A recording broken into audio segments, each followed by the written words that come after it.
Still buffering. I'm live, I think. That took a while. All right, everybody. Welcome to another Merlin the Mighty Q&A. This actually comes from one of my subscribers said, hey, I'd like to do another Q&A, see another Q&A. So I saw that comment and I was like, it's fun to do these. So I'm go ahead and putting it in. So yeah, as the title suggests, pretty much send in questions. This is a time to talk about some stuff. Hello there, SJM. How's it going? You know how it is here. We talk about comics and anime, sci-fi movies, and video games, all kinds of nerdy stuff. Please send in questions. This is the time. Get some discussion going. You know how it is. Feel free to join in, share the video, like it, get some people in here. I was hoping to do some podcasts in the near future here. Planning to do some with some of my old Phantom Group buddies. We're going to try and see if we can use. We didn't now. Skype has a recorder now, and we're also going to try and use Zoom. So hopefully we'll be getting some stuff here and on the Phantom Group channel.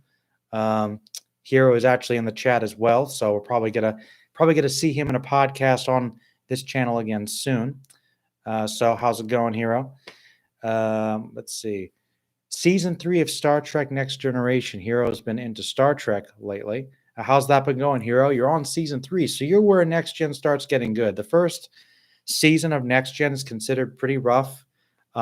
Season 2 is like okay, but season 3 is kind of where like Next Gen starts to get to that classic Trek status where people say, Next Gen's like the best show. So I'm kind of curious to see what you're going to be thinking about. I actually want to get Hero on here talking about Trek, maybe for some podcasts. Maybe the next one we'll do, because it's funny. A lot of my friends on here, a lot of people in the, I guess, the anime reviewing community weren't really into Trek. And I always knew that Trek was kind of like, I think Star Trek is right up there with like tabletop gaming, like Dungeons and Dragons. I think I maybe like LARPing as one of the stereotypically most nerdy things.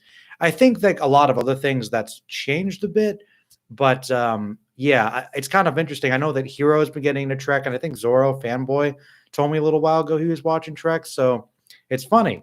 People are getting into it, and it's like just a normal thing to watch. Like, hey, you can watch Star Trek now. I'm like, that's cool. And I'm glad people are appreciating the cheesiness of the old shows and the fact that Star Trek's always kind of a little bit like that, but you can explore a lot of really great stories with it too. So I've always been a pretty big Star Trek fan, and I've talked about it a bit on the channel here, but not a massive amount. So hopefully that'll change. Got some video ideas about Trek actually too. Let's see who else we got in here. How do I feel about the delays of movies? Good question. Adam's here. Hello. Oh, big O, nice. All right. How do I feel about the delays of movies? Actually, as far as the whole quarantine situation's been going, I would say that, my life hasn't been affected too much by it. Thankfully, I've been able to work from home and been kind of hanging out with some people like online. We try to do an online D&D game, but it kind of miss having people over for like movie nights and stuff. And that's kind of one of the big things I do is either have people over for movie nights or go out to the movies, though it had been a while since I'd really been attracted to many films that were out recently. So the delays of movies, though, at first I was like, okay, it doesn't really affect me too much because I wasn't going out to the movies as much as I was like a year or two ago. But there were actually some movies I was legitimately interested in seeing that I'm not going to be able to see for like another 6 months or something. And that kind of took me off. The biggest one actually was Black Widow, because for me, and some of my friends have discussed this, like the Marvel Cinematic Universe has been like this sort of ritual, these big movies we've enjoyed, and they've had mostly really good movies the past like 10 years. But after Endgame, it felt like it was kind of the end of an era. And I think Dead and I were talking about this in Hero, and when we were talking on our last call, discussing about how Marvel's had such a good run of a lot of really good movies that eventually, it's got to go down. So this might be the time where quality goes down. But Black Widow was like, okay, I want to see that one because she should have gotten a movie years ago. It's weird that they're doing a movie now after the fact, even though she's dead now. Spoilers, I guess. But I still wanted to see her movie. And the fact that got pushed off like till like November, I'm like, oh. It's like one of the few I was actually looking forward to. So that one kind of annoyed me. I think there were some that I was interested in that got pushed off, but not too many, honestly. Adam, hello, Merlin. I just finished Big O. I don't understand it when I was younger, but as older, I punched my door and in pain, my hands almost as hard as the ending in my mind. Confession, I never saw all of Big O, I guess. I think I saw a couple episodes here and there, and I liked the style of it, but that's one of those classics I never saw in full. So please don't spoil the ending for me. But Big O, I've heard, is a really good one. I'm probably that's kind of on the list. There's a couple of like classics I have to see that I didn't see in full. That's one of them. And I have to actually finish or go back and watch again. I'm kind of been more in the mood to get back into some of the classic anime series that I hadn't seen in a long time, or seeing ones I hadn't seen before. And Big O is one of them. I know that with like the noir with the giant robot concept is pretty cool matchup. But I heard a lot of people said the second season's not as good as the first, which is a common issue. I know a lot of people said about Gios too. So I don't know. Favorite TNJ character is Data. Really? Okay. Well, that makes sense. Data is a great character. See, I'm sensing you like the outlier struggling with humanity guy, Spock, Data. I wonder if you get to DS9, who your favorite character will be there. That's when it gets trickier. Trickier. Not trippier. Well, it gets trippy sometimes, but trickier to determine. But Data's a great character. Now, Picard versus Kirk, though, that's the real question, because you weren't like a huge Kirk guy. But so I'm wondering, does it mean Picard? Let me know how that's going. Picard gets more awesome too, and Worf's great too. I'm surprised he got it. Worf has some great storylines too. Very manly, definitely. Oh, mom and brother are hardcore Trekkies. Are they okay with being called Trekkies? Because I've always thought of it as Trekkie, and apparently there was a thing where people were offended being called Trekkies. Although I've never met anyone in my life that cared one way or the other about the whole Trekkie Trekker thing. I think some people prefer to be called Trekker. I don't even know if that's a real thing. It's just something I heard about. I guess I consider myself a Trekkie. I don't know. I don't know if I'm a hardcore of a fan enough. Like, do I dress up and go to conventions all the time? No. What is like the level of fandom to be considered a hardcore fan of something? I don't know, honestly. Like figurine levels. I'm definitely a big Star Trek fan, but I don't know if I'm a Trekkie. I guess I'm a Trekkie if that's just Star Trek fan, but now I'm just getting into semantics. I apologize. I believe the actor who played Data played the Riddler in the Justice League action. Brent Spiner, Hero, is that true? He knows all about like the casting for animated stuff, but I'm going to look it up now. All right, let's see. Brent Spiner.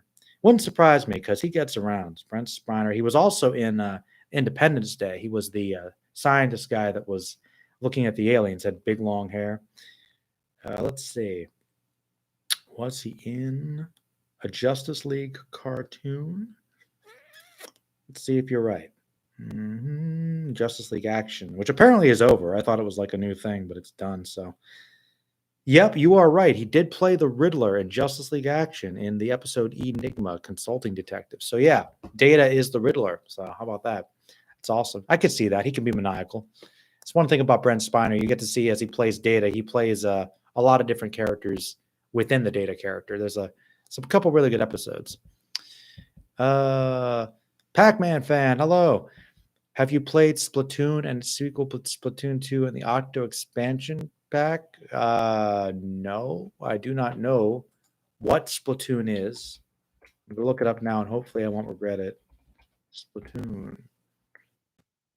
Oh, it's for the Switch. Well, at least the second one's for the Switch. A third-person shooter game published by Nintendo for the Wii U. All right. Well, no, I have not. Is it good? I'll have to look into it because we've been talking about getting a Switch because we have a lot of consoles in this house, lacking in the Nintendo department. I appreciate Nintendo and I loved my N64 back in the day, but that's kind of where my experience with Nintendo ends. Like, I love the classic NES stuff. I want to go back and play more of those too. I'm playing a lot of old school video games has been what I've been doing this whole month or two. But yeah, I don't have like a Wii or a Wii U or anything like that. I'm like an Xbox, PlayStation guy. Um, I like a lot of the Nintendo games. I I feel like I didn't really care a lot about the characters and franchises associated with Nintendo enough to ever really get those.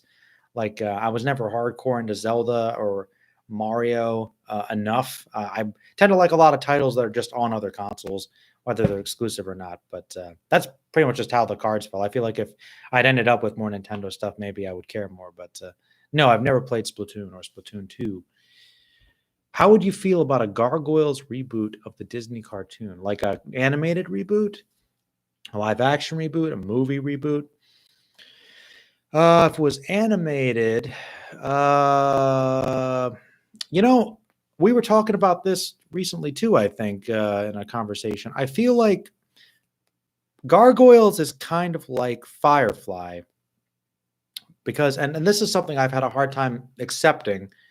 Not because I'm like so hardcore about Firefly like some people are, but I never really got it. I'm like, Firefly is considered like one of the most highly rated, beloved science fiction shows of all time that was canceled too soon.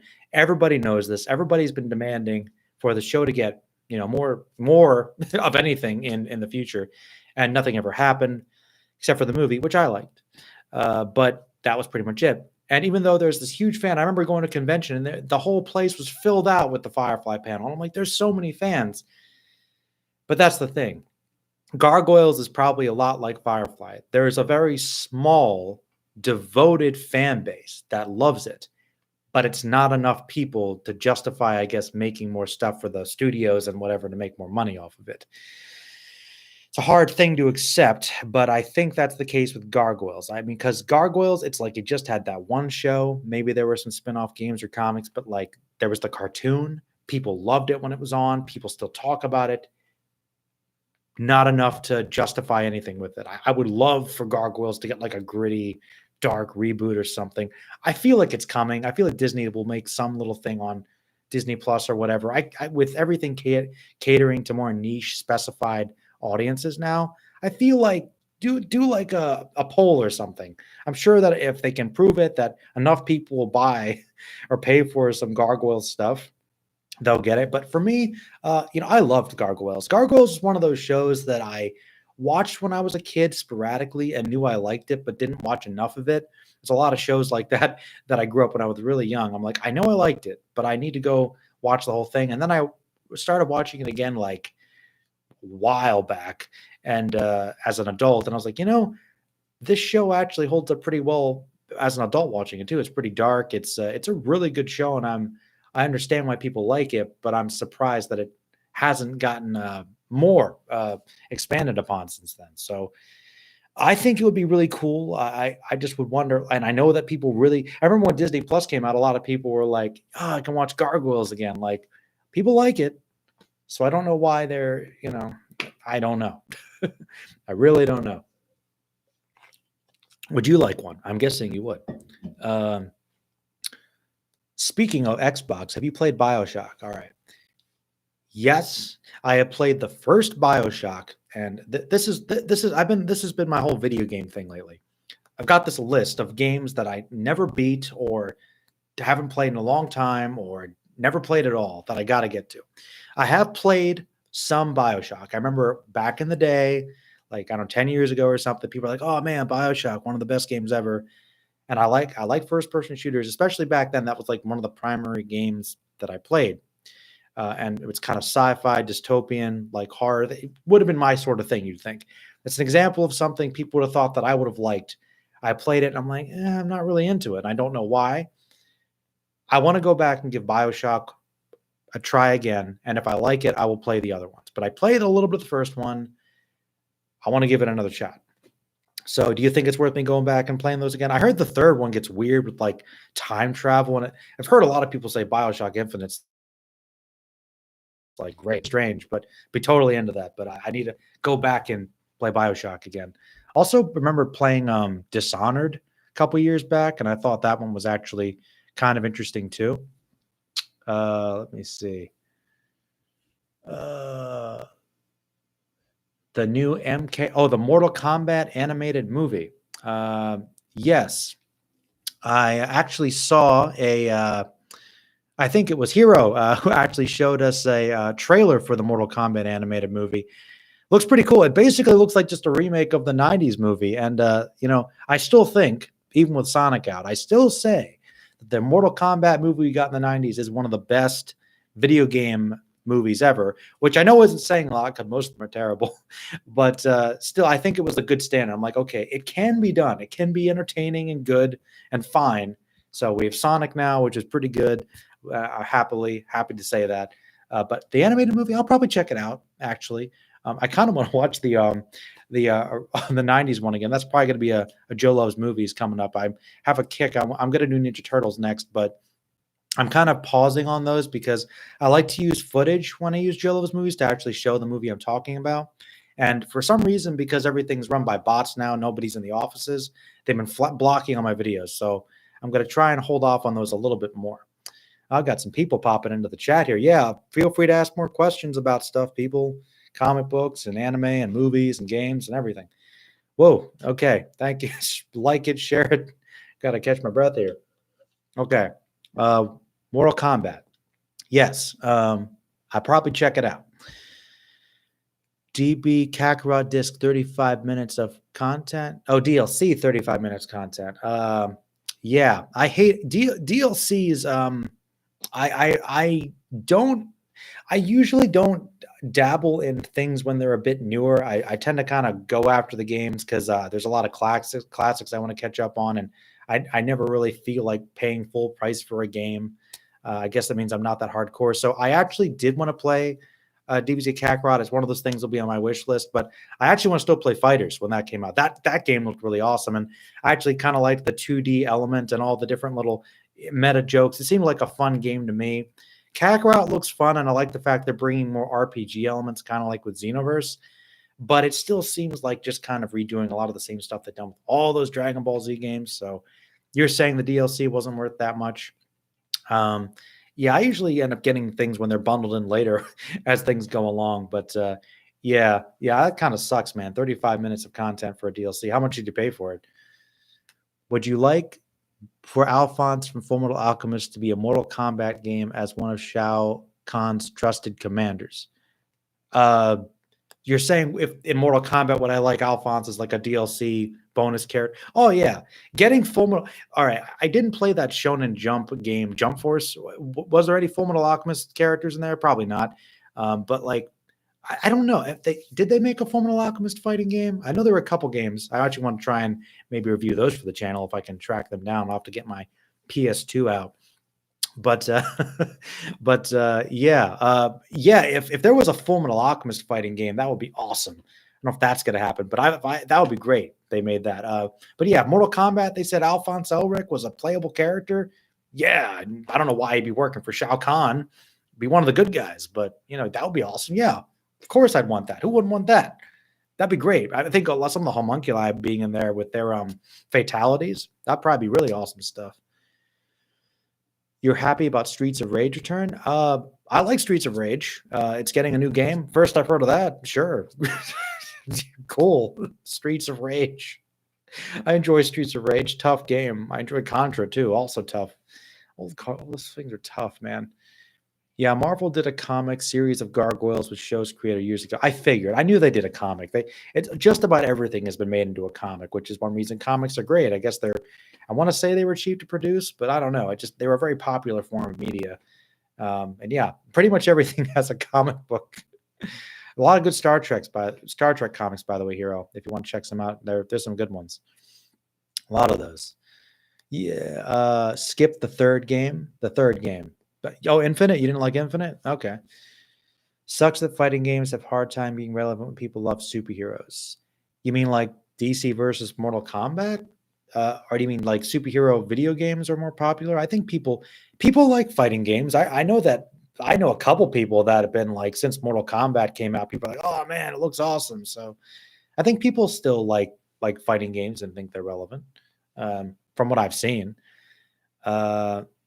I still have not seen it. No, I still have not seen it. It's on the list. I've got to see it. I have to see Shazam. We'll see it. Before I go back to work. Well, if I don't know, before this all ends, sometime this next coming month, I'm going to watch Shazam. I think I said it in an earlier video. I'm going to watch it. I started it.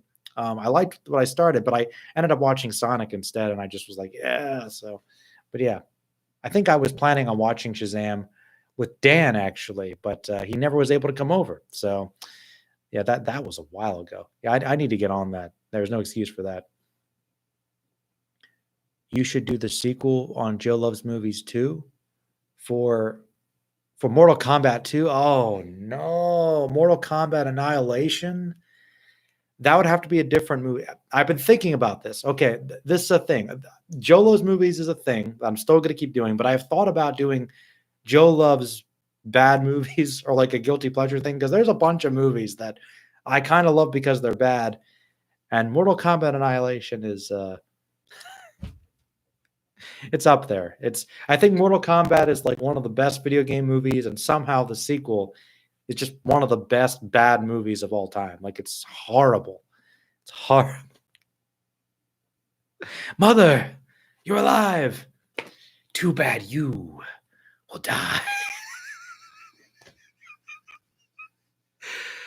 Like writing, acting, directing, just perfect. Perfect. I don't know what happened. Like, I think they were just like, whatever, let's go for it. But actually, I'm fine with that. The thing I don't like about the movie is some of the CGI just looks terrible. Like ugly, ugly creatures. It's amazing, even by the standards. Oh shoot. Let's see. Okay. Oh man, these comments are piling up. All right. Okay. Uh, would you like Carnage to be in Mortal Kombat? Yes. I mean, if ever there was a more obvious Spider-Man character to be in a Mortal Kombat game, Carnage is the guy. Yeah, Carnage. Oh, ooh. You know, I'm gonna. All right, that's a future video, but I've got another series of videos about comics that I'm gonna tell you guys about later in the video if anybody's interested. And Carnage is a big star of that. So if anybody's interested, I will tell you more about that video series later. Someone called James Bruce liked to read comics. Okay. Who? Please expand on that. I don't. Is that like the author of the Gargoyle comics or something? Sonic needs help, man. He's very hit or miss video game wise. Any other platform would be deleted. Wow. Well, Sonic. I don't know. I kind of think that Sonic generally was strongest in his 2D platformer form. I mean, I really think the formula for those original games worked well. Very fun. I think that as far as the games, I enjoyed the ones that came out for the Dreamcast. They were strange. But yeah, I don't know why. I think the thing is they try to overcomplicate Sonic a lot of the time, and that's when it becomes a problem. So I think that's probably what it is. Let's see. Sonic needs a great 3D game. Fans have been making some great engines. Oh, well, that doesn't surprise me. Fans have been like putting together games for a lot of things. But yeah, the Sonic fan base is a very, very passionate one. So I'm glad to see they're contributing something to the games as well. How do you feel about a rated R MCU continuing with the Punisher, Daredevil, Jessica Jones, Deadpool, Elektra, Ghost Rider, and Blade? Would you want this the MCU or its own universe? That is a good question. All right, I gotta ask, like, okay, all those specific characters. Okay, so you've got all right, continuing. Okay, well, I think there would be nothing wrong with having these characters exist in the MCU as R-rated, more hardcore characters doing their own shows. Absolutely nothing wrong with that. Okay, I like all those characters. I liked most of their shows. Elektra didn't have a very good movie. Ghost Rider's movies are pretty questionable, but I like all this, like all of them in like a team. Like they'd be kind of like Defenders, all getting their own movies and shows. Yeah, I'd love to see them. I think they could all be R-rated. But if they wanted to do their own universe, kind of like Netflix did with those characters, it's kind of separate. That's fine too. I honestly would be cool with all of that. I really would. Definitely. That would be really cool, actually. Seeing MCU do Elektra better. I mean, I guess they did that in Daredevil, but Ghost Rider again and maybe Blade again would be really cool. And just getting to see Daredevil expanded on again would be cool. And people have been honestly, the Netflix shows just were amazing for the most part. They were really good. Let's see. I honestly think Annihilation confused Smoke with Spectre because they gave Smoke his rocket move. Yeah, I think somebody was confused about that. But I did like Smoke though. I've always liked Smoke. Let's see. I think everybody looked weird in that movie. They make movie games because people don't take games seriously. That's your feeling. I think that maybe a lot of people that are in Hollywood that actually control studios, a lot of the maybe those older people that have been used to kind of doing things in the film industry, maybe do not fully understand the potential of video games as storytelling mediums. But I feel like that might have been more true like 10 or 20 years ago. Like video games used to be a lot more niche, a lot more like, video games are this weird thing there. I remember there was that famous article. I think it was Roger Ebert who said that video games weren't art or something, but then like he played some and realized, oh no, they can be. And I'm like, video games are entertainment, they're an art form. I don't even think that was ever really a question. They're just interactive. Like it's weird. And especially like clearly these days, I mean, you could argue back in like the day, ever since they had like text and little cutscenes, there was some narrative in video games. And now, literally, you have entire movies. You could just take cutscenes out, and you have series. If you never even played the game, you can watch like Red Dead Redemption full movie or Mass Effect full movie. Like literally, they're just movies, and you have like certain scenes you interact in. That's what they are. So I feel like there's probably a lot of people that don't appreciate video games still, but I feel like it's not that hard. Literally just take the cutscenes from video games and make them a movie if you want to do that. Though most people probably, I don't know if people would really want to see the movie if they could just play the game interactive. I think that's the problem. It's like, but then again, sometimes people really get excited seeing the characters in a movie that they can't control the characters. So I don't know. I think it's very interesting, but I do agree. I don't think they put as much effort into it because they don't take it as seriously, which is why the quality of video game movies tends to suffer more. So you're probably right about that. Man, all right. Comments coming in. Jeez. Okay. Questions. Feel free to bring them on, share, like, and all that good stuff, guys. Bring more people in. This is lively. Okay. In short, Sonic needs consistency and a solid plan. Yep, it does. It does. Maybe I don't know. I wonder if they have a sequel definitely in mind, or they were just like, we'll see how well it does. Because clearly somebody cared. They're like, okay, we have to make this work, reanimating everything, which was kind of awesome. And I saw the Honest trailer came out recently, and it's true. A bunch of angry nerds actually complaining changed something, and it was good. They actually did something good. So there you go. Internet anger produced something good. So I'm happy about that. But yeah, I don't know. I wonder how planned out they have Sonic. I have a feeling some people thought that it was probably still iffy, but clearly some people, a lot of people behind that project cared, and the studio listened. It was like, okay, maybe we can get this right. Yep, better story and combat. Netflix Marvel shows are canon in the MCU still. I believe so. MC Hammer. It's been a long time ago. Yes, it has. Would you care to recast Netflix characters? Or are you okay with how it is?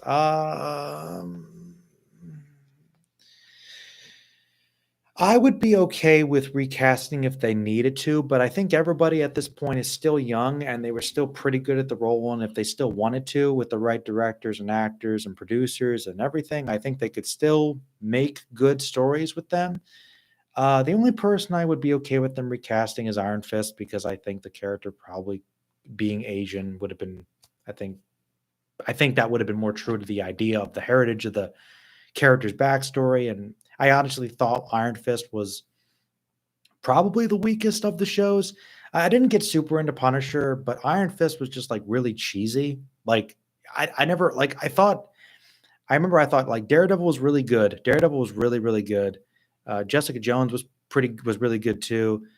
Luke Cage is mostly pretty good, but Iron Fist was just the first season was so like kind of I thought the acting and stuff was terrible, and I was just like, "What is happening?" It was really bizarre. So I couldn't quite get into that one, but maybe that's why I think about recasting. But was the actor really that bad? No, I just think the show was weirdly directed.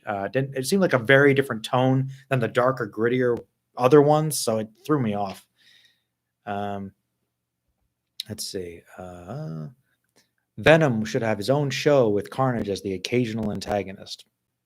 Yeah, I think so. I do think I prefer Venom a little more as a villain, but him trying to be a hero, I think, could be possible as like an anti-hero. But definitely, Carnage is. If there is one thing, one person who's more of a nemesis to Venom than Spider-Man, it's Carnage because Carnage is like him, but worse, like much worse. Like no, Venom always was creepy, but like there was some conscience there. You know, he was egotistical, but Venom's just. I mean, Carnage is just like destruction, mayhem for the sake of it. Feel gaming isn't niche at all when compared to other fandoms. Nerd culture is very, yeah, it is more mainstream now. Nerdy stuff is more mainstream, but yeah, I don't know. I think gaming definitely was like more niche like 10 years ago or 15, 20 years ago. It was still definitely niche, but now gaming's one of like I would argue gaming is probably other than maybe like the Marvel movies or is probably like the most accepted form in pop culture that was really nerdy like back in the day like 80s and 90s like it was still pretty niche to do that stuff but yeah I think gaming's very mainstream now so maybe that's why they're trying to make more movies because like okay there is clearly an audience and market for it how can we change it into a different medium so we'll see but we've had a good victory so hopefully there'll be more good ones. Do you think WB should give Wonder Woman the main character role in a DCU like MCU gave to Captain America and Iron Man over Superman since he botched it? Yeah, if Henry Cavill doesn't come back, because I've actually just started watching The Witcher recently, which is actually very good. I really like him in that show. He's a good actor. I would love him to come back because I really like him as Superman. I think he's a good Superman, a very good Superman. I just think he needs more chance to grow. Uh, if he didn't come back, though, and since Ben Affleck, I guess, is out, Wonder Woman is the one character right now that everybody seems to say, hey, we all liked her. She's good. We like seeing her in the movies. Her movie was pretty good. So, yes, she would be the obvious point. She's the focal point. She's the one thing that pretty much everybody agrees on that Warner Brothers and DC is doing right in film right now. I mean, some people really like Shazam. I think people more mixed on Aquaman. Like Aquaman is fine, but I didn't love the movie that much, but whatever. But Wonder Woman's like everybody agrees. Wonder Woman's fine. So if you were going to make her the Iron Man of the DC movies, that's fine. Literally makes the most sense because the most solid choice right now and fits that kind of leader archetype. She's got a lot of character growth, I think, to go through in the new movies. So I hope her movie still comes out on time. Actually, hopefully the summer we'll still get to see that theatrical release. Let's see. Gaming had its roots since Pong, Atari, and Pac-Man, but what I appreciate from gamers is they look back at the old stuff along with the new. Anime fans are the opposite. They don't like to look at older series. You know, I think that's just another aspect of fandom. Like, I think when it comes to visual medium, especially, because I think with movies and comics and like animation and video games, I think it's all very similar. Because, like, well, I agree with you that a lot of people seem very resistant to watching newer shows sometimes just because of how it looks. Like they say, "Oh, the older stuff, I can't get into it." It's like if you're exposed to one thing first, that I think there is definitely a lot of people that are into gaming that grew up with it. There is a strong appreciation for the building blocks. Like it's really cool to see this is what we had at this time, and this is what was entertaining, and the technology grew, and we built upon this, and to continue to make it better and better to kind of appreciate the newer games. And you're right, if it starts with something as basic as Pong, from a historical perspective, you appreciate it. And the funny thing is, though, I feel like people still generally appreciate older games though like they can see all right this is still playable I can play this and enjoy playing it and not really care so much about how it looks. Like people could still play Pong and get some enjoyment and amusement of like this is kind of fun or funny, but like you could play the game to this day. That has not changed, and it still fundamentally doesn't really need to be improved upon too much. So you're right. I think there's a little more of a historic appreciation, maybe because there's technology involved and people like that aspect of it more. But yeah, with anime, it's a bit rougher. I think that has a lot to do with the animation style and just the way with digital art now and how things look and the presentation. But I think it's very similar. You look back at like what you had in the building blocks and see. For me, I mean, I appreciate the visuals and the style, but like the story is always the most important thing. So if I can get captivated by the story and the animation works enough, then I kind of look at it as a bonus. But you're right. I think that with gamers, they tend to be a little bit more forgiving. Oh, I was looking that up. Another Superman game canceled. There hasn't really been a really great Superman game, and that's a shame. I remember there was one that came out for the PS2. It was kind of like a Hulk Ultimate Destruction. I thought that one was pretty good, but I remember that the bosses and stuff got kind of repetitive after a while. But like, just base it off of like that Spider-Man game, like just a similar engine, except Superman's flying around. I think they could really make an awesome Superman game now. That's one I think that could be really easy. Superman's another one that I think gets overcomplicated a lot. Let's see. Playing it safe with Batman. Well, they can't right now because Batman is just not working for their films. Let's see. John Bernthal could have been always be the Punisher, and Charlie Cox could be. Yeah, well, I agree. I think in terms of casting, they're pretty good. The guy that played Luke Cage, I thought was really good too. I hope he comes back for more stuff. Punisher. Yeah, a lot of people like that one. Was the second season better than the first though? I didn't know. Yeah, DB most milked into video games. Yeah, yeah. I think they need to slow down a bit with those personally. I would like to see more like action adventure stuff with like that Goku's Journey game came out for. I think it was actually for the Wii like years ago. Looked like a fun one. More stuff like that. More different activities and side quests. More than just like repeating fighting in the same scene over and over again. Like that gets old. Let's see. Uh, Naruto battling second. I'm not sure. I remember I liked that. What was it?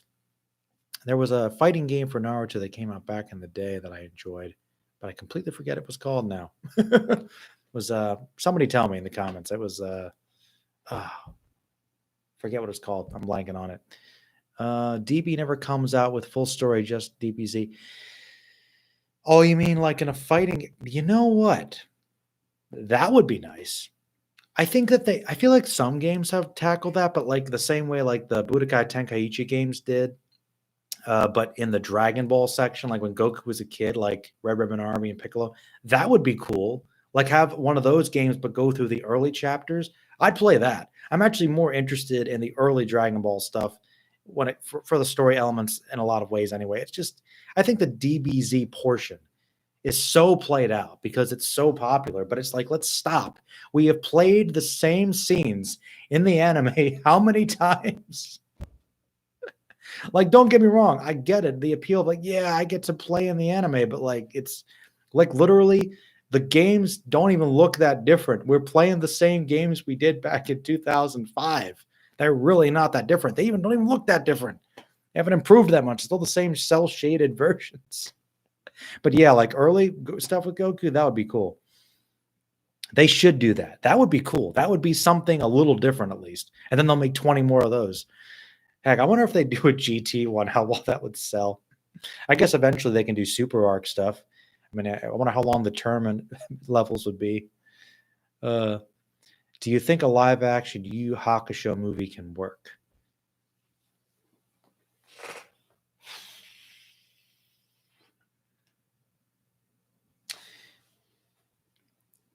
Yes. I think that it can work.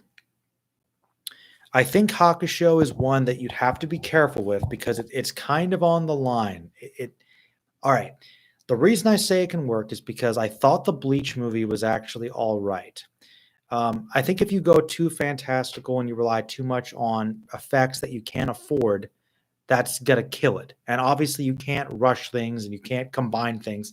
You got to pace yourself. And I think that, like for instance, the Kenshin movies, they pace things pretty well with combining elements from the arcs and still like picking the important things and not seeming overdone. If you've got to have a couple movies, you got to pace it out. Hakusho, I think, would have to be a series of films. It would either have to be kind of an independent story or really broken down because the early saga of just Yusuke being a spirit detective, just investigating things and learning about his powers and fighting some lower level demons, focus more on the cinematography, the acting, and and just on the martial arts aspects, and not too much on the makeup and the CGI for the monsters early on. Make it dark and gritty, and then you can build upon it if that one is successful. If they can sell the character and the story, then you'll have people hooked, and then you could start to build things up. And the thing is, maybe Hakusho would get a little too ridiculous once you get to like the Sensui fights, maybe even the Dark Tournament. But if they pace themselves, they could do a lot with it. I think with the early arc of Hakusho, they could probably make that look good and be paced well. I think Hakusho is possible. I want to go back and watch Hakusho. Definitely got to watch Hakusho again. But I think that is possible.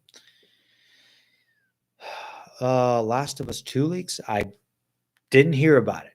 No spoilers. If there's a leak, I don't want to know about it. That's another one I gotta play. But I know they've been working on the second one for a while. That's another one on the list. Can you judge a story based on spoilers without full context? Can you judge a story based on spoilers without full context? No. Well, let's see. You can't really judge a story until you've read or watched the whole thing fully to have a fully formed opinion. And if you find out a spoiler out of context, then yeah, you got to try to avoid that because I think that that's going to really affect your judgment and you're not going to be able to go into it with a fully fresh perspective, unbiased. Like if you go into a spoiler, you're going to be looking for that and it might be distracting from the buildup. So your judgment might be less accurate, I suppose. But yeah, I think so. Would you like a Defenders continuation in a movie or another season adding in the Punisher to go up against Wilson Fisk, maybe taking place during the blip period where Fisk takes over New York? I think that expanding the Defenders kind of were one of the weaker elements of the actual Defenders group. Their actual series was not as well written. I'd like to see it be done again and maybe done a little better. Seeing Punisher go up against Kingpin would be pretty cool, actually. That would be kind of another logical choice. Like, all right, I'll take him on now. People must not care for DB what ifs anymore. I don't know. I thought people, from what I understand with fighters, people really liked a lot of the what if nods, as far as I know. So I don't know. I think people like the fact that their what ifs are being acknowledged more. So that's kind of enjoyable, I guess. You mean talk about the canon, like what's canon? Yeah, a lot of debates about like what's canon versus what's not. Yeah, there's definitely a lot of that. I don't know. Is GT technically not canon? That was one of my earliest videos I did way back was about discussion whether or not it's canon. I think it's like confirmed in Super as an alternate universe, but I don't know if that means it's canon within the actual show. Like, okay, it's a thing, but it doesn't happen in the main timeline at the very least. But yeah, people discussing stuff within canon, I guess so. Though I think the new arc for Super might be interesting from what I hear. I'm interested to see where that goes, but we'll see. One Punch Man live action. Oddly enough, I think that probably could work because it's so silly. But people would probably hate on it. I remember the Attack on Titan ones. People hated on a lot, which I didn't see them, so I don't know for sure. But they looked creepy, which I guess was enough. One Punch Man doesn't really need to be a live action because it's so cartoony, and that's kind of the point, you know? So, no, but it'd be funny to see them try to pull that off. I'm sure it's coming eventually. Which studio would you want to do the Hakusho or live action movie? Which studio? Like a Japanese studio? Probably the one that did the Bleach one, honestly, would probably be the best choice. Uh, though, hmm, as far as like American, I don't know if I'd give it to Warner Brothers. Uh,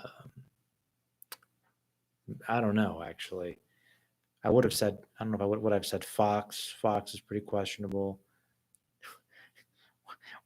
Get get Tarantino's studio to produce it. He doesn't have to direct it, but he could put the money into it. I think he's independent, right?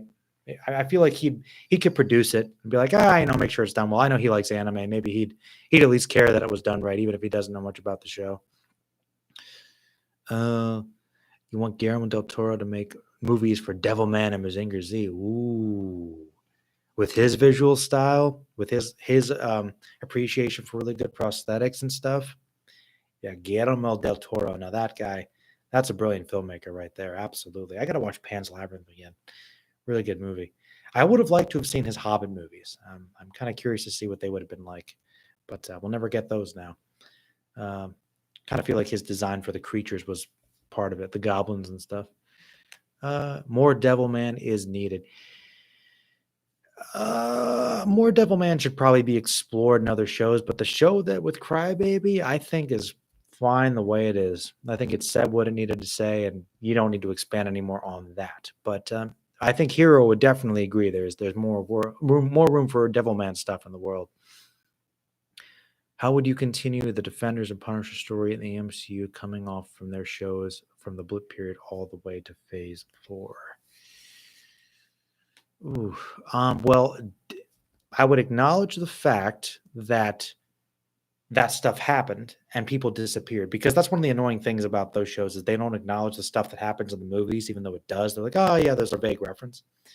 Yeah, I I would say okay. People, I think we would deal with people were lost and maybe crime went rampant or something because there was less law. The people were kind of running around with less sense of what was going on. Because remember, New York basically became like a ghost town. So I think that those characters would just kind of be like dealing in sort of like a Badlands sort of scenario, and kind of trying to deal with having lost some people that they knew from their shows, and probably go kind of explore some of the same ideas, but focus more on them fighting with what was left in the streets, like kind of like maybe sort of a Mad Max, Fist of the North Star, like every man for himself sort of thing. Like Punisher would do really well with that, and I think Daredevil would too. And I could see a lot of good kung fu martial arts stuff. A lot of good opportunity for that. Uh, GT ending or DBZ ending? Ooh, that's a good question. GT ending.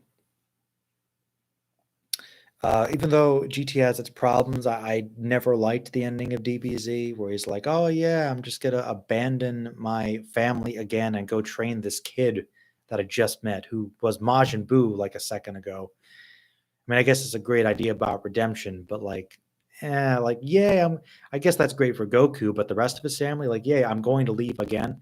GT ending, it was very heartfelt, and it actually felt like a good conclusion, send off, because he actually took some time to say, hey, I've got to go now and have some conclusion, like, merging with the dragon and the consequences. One of the better things about GT that they explored, actually. But yeah, the fight with Krillin on the island, let him get like a punch in, that was great. Kind of like the nod to the grandkids. Yeah, GT probably had the better ending if they were gonna, go with anything.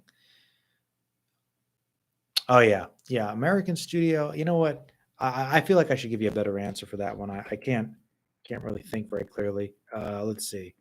American film studios, so that I can see them in front of me. Well, that's interesting. Okay, there really aren't as many as I thought there were. You got your Warner Brothers, Columbia, 20th Century Fox, which is Disney now, Universal and Disney, Paramount. Paramount actually might be good. They make good stuff. Trek and James Bond, MGM, you an artist.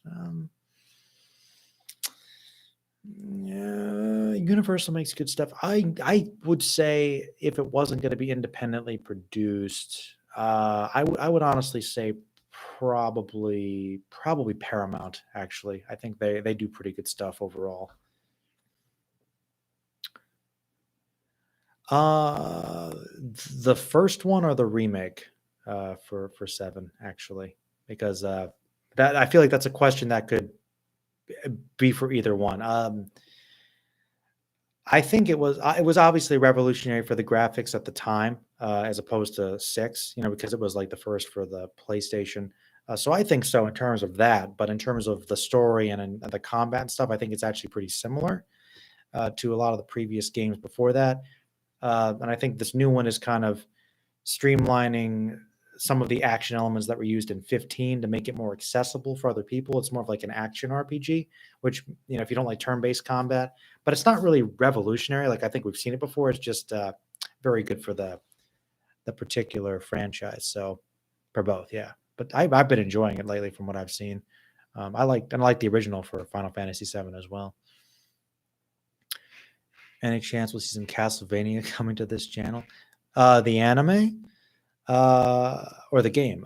I could, if that's a request. I heard a lot of good things about the anime. I will watch it. I'm curious about it. I could do some Castlevania videos if you guys are interested on the channel. Sure, I'll make a note of it. I thought about doing it, but I was like, it was one of those things. I didn't really play that many of the games, so I was like, is this for me? But everybody loved it and I probably would, but I just didn't get around to it. But yeah, I could probably do some on the channel, sure. Wonder Woman, Shazam, and Aquaman could be DCU Trinity like Cap, Iron Man, and Thor. If they try to mimic Marvel style and be more quippy and funny, I guess that could kind of work. I think it's probably a better chemistry than the Trinity, but I would actually rather see Batman, Superman, and Wonder Woman be their own Trinity, like how they are in the comics. Although I get, because Cap, Iron Man, and Thor are kind of the heart of the Avengers in the comics, them and the Hulk. So yeah, I guess you could argue that it's not like, a Spider-Man and the Hulk or something. So, you know what? If they can make it work, great. But there is a part of me that'd rather see the actual Trinity of DC be the actual Trinity of DC. But yeah, I guess it's possible. Your favorite shooting franchise? I could never get into Gears of War, honestly, because I didn't like the over-the-shoulder third-person perspective. But my favorite shooting one, if it's like first person for franchise, probably. Ooh, that's a good question, actually. I don't want to say Call of Duty, even though I do like some of those a lot. Let's see. It's not Halo. Probably my favorite is actually probably Time Splitters. I really, really like Time Splitters a lot. Time Splitters is really fun. And I really liked Half-Life. But but I don't know. As far as like a franchise for shooting, it's probably Hitman for sure. Though I know that's more of like a stealth game anyway. There's a cat wandering by. Hey, honey. I'm talking to my subscribers. We're talking about my favorite shooters right now. Yeah. Do you think Hitman counts, honey? I guess if you do it badly, it counts. Like third person. Yeah. Well, you can. It's like Dirge of Cerberus. Yeah. That's true. I don't know. Same game. As Hitman, Dirge of Cerberus. Actually, huh? Yes, I would like that. You're talking so much? Actually, that would be really great. What kind? The the orange one, actually. That'd be really good. That'd be really good. Raspberry hibiscus? Yeah, or the new one. Yeah, raspberry hibiscus. Yeah, I forgot. Thank you, honey. Getting some tea because I'm thirsty. But yeah, I guess Hitman, if I'm playing it incorrectly, that would probably work. But yeah, first person as a franchise. I was trying to think of like an actual like first person. I guess by default it's like Call of Duty or Halo. No, I'm wrong. Sorry. I'm wrong. It's the Battlefront game, Star Wars Battlefront. That's my favorite. Played best original Star Wars Battlefront 2. Played that game so much. Though I've heard mixed things about the new ones. Whew. Okay. Let's see. Does Ultraman and Power Rangers still hold up? I didn't watch much Ultraman growing up, so I don't know.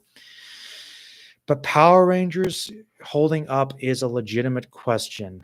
Power Rangers is weird because I don't always feel in the mood for it. Like sometimes I'm like, man, I can't watch Power Rangers. How did I like this when I was 5 years old? This can't hold up. And I'm like, I look at it and it's terrible. But then like a couple years will go by and I'm like, let's go back and explore it. And I'm in the right mood for it. And I realize that it's kind of campy. And I remember that I love Godzilla movies. I'm like, it can be kind of fun actually. It definitely has its place. So I don't know. I think it depends on how you look at it. I guess I'd have to look at each show and see how they hold up. I think that they do get progressively better. Like I remember I watched a random episode of Mighty Morphin and then one of Zeo, and then I think like another one of like RPM or something. I'm like, I think that generally they try to improve the writing and acting and stuff a bit more. And I think it's also important to remember that it's that balance of like being kind of serious, but that Power Rangers is often very self-aware. So if you go into it the right mindset, yeah. But if you try to say, yeah, this is this serious, dramatic like piece of high art or something, yeah, you're gonna be disappointed. But like if you can remember that you're supposed to enjoy it because it's for young kids and it's kind of silly, I think you can get into it. But I think it also depends on the individual series too. Does Mighty Morphin hold up? I think it kind of does. I think it's still one of the better shows. But I admit there is some nostalgia there for me because I loved Power Rangers when I was a kid. I loved pretty much everything up to like Lost Galaxy I watched. And I think once it got to like Lightspeed Rescue or Time Force, I started dropping off a little bit. But I watched RPM like as an adult, and I thought it was actually pretty good because it was so self-aware. But it actually was like better quality acting and effects and everything. And I think SPD wasn't too bad either, but I've heard a lot of people don't like some of the newer ones, but it really depends. It really depends on the show. Let's see. How would you have added Punisher and Defenders into Infinity War and Endgame if you could fit them in? And would you have the 5 characters would you say have stayed and blipped away? I think I would just added them in there and said like, hey, oh yeah, you're Punisher or whoever. You're the Defenders. Oh yeah, I've heard of you. Like what happened? I think they would just kind of be in there. There wouldn't be too much need for explanation. If you don't know, you could go back and watch the show, and it's like free advertising for whoever hasn't seen the shows. Who would I keep, and who would I say blipped away? Well, I think you have to take one that's like a big fan favorite and one who's like, all right. Well, the original movies, I thought they weren't okay. With Endgame, I think they played it a little too safe. I think because they kept the main Avengers together. Iron Man, Cap, Thor, and Hulk all stayed. None of them went away, which I thought was a weird choice. I think one of them should have gotten faded away. So I think it should be a little more split. I don't really care that much about Iron Fist, so he could probably go. Honestly, Jessica Jones dealing with it would probably be good. And probably Daredevil, because I like Daredevil a lot, but I think kind of like with him, like almost dying. I think that would be better. I know they tried that already, so maybe we shouldn't do that, but I would probably do that. And I say Luke Cage, Jessica Jones, and Punisher should probably stay behind. They should probably be the ones that don't blip away. Spider-Man's Daredevil seems like he will be in Spider-Man 3. Really? I hope so. I'd love to see Daredevil and Spider-Man team up. I think might be a little weird, but Charlie Cox and Tom Holland together would be pretty good.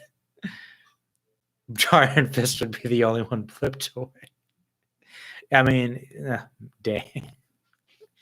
So I know people that legitimately liked him, so I don't know. Hello, Anarcha. Hello, welcome to the party here. Do you think Batman is overrated or underrated at the same time? And do you also dislike Damian? I don't think Batman is underrated. I don't think, unless you really don't like Batman. I think most people kind of say, oh, Batman's one of the best superheroes. He's like one of the ones that's praised all the time. So I wouldn't say that he is an underrated hero. No, Batman gets a lot of love. Is he overrated? Uh, I don't think I would say that Batman is overrated. I think sometimes he gets a little too much attention because he's a character that people gravitate to and identify with and like watching. So the writers like to kind of rely a lot on Batman. But I think even fans of Batman will sometimes be like, oh, yeah, if it wasn't for, I've even said in the past that if it wasn't for Batman, DC would cave in. I used to say that because I thought Batman was just such a great character and his stories were so great. DC couldn't stand up on its own, and Marvel had just so many better characters. And I don't know why I said that because I always liked DC a lot too, and in many ways I liked it more. And I think especially now people are really understanding that DC has a lot of rich storytelling too. It's just a very different animal than Marvel, which is fine. I think that DC characters need to be elevated on a more equal playing field, and we can't rely on Batman too much because honestly, I think people are kind of tired of the dark and gritty Batman stuff anyway. I think that's one of the problems. So honestly, I'd be okay with just getting a great Flash movie or Green Lantern movie or something and not get Batman for a while. We've seen enough. And I know there's already another Batman movie, but there you go. And yes, I don't really like Damian that much in the comics, but I do think that outside of that, I actually saw him in some of the DC animated movies that have come out. I actually think that they've improved upon his character a little bit. So I do think it is possible to make Damian Wayne more likable, but oftentimes in the comic, I don't think he's really necessary. I think that Batman has enough son figures as it is. So I don't think he's necessary. And it didn't help that they made him so unlikable anyway. I don't know why they did that. It's not very hard to dislike Damian, though I think he has his fans too. Thoughts? Oh, man. Got more comments here. Oh, wow. Okay. Do you think, all right, thoughts on Fox's X-Men and Wolverine movies? I think that generally speaking, the X-Men and Fox Wolverine movies for Wolverine the X-Men were good. I think that if in a way, okay, before Marvel really started hitting out of the park with all okay, ooh, there's a comment there. With all the with all the amazing successes they've had, the X-Men movies kind of were their own universe, their own cinematic universe that was successful, that was building up. We owe a lot to the X-Men movies for making superhero movies accessible and more popular and better quality to get Marvel to where it is now. We actually owe Fox's X-Men movies for that a lot. I think that most of them are really good. X-Men 3 is not very good. And Wolverine Origins, of course, is horrible.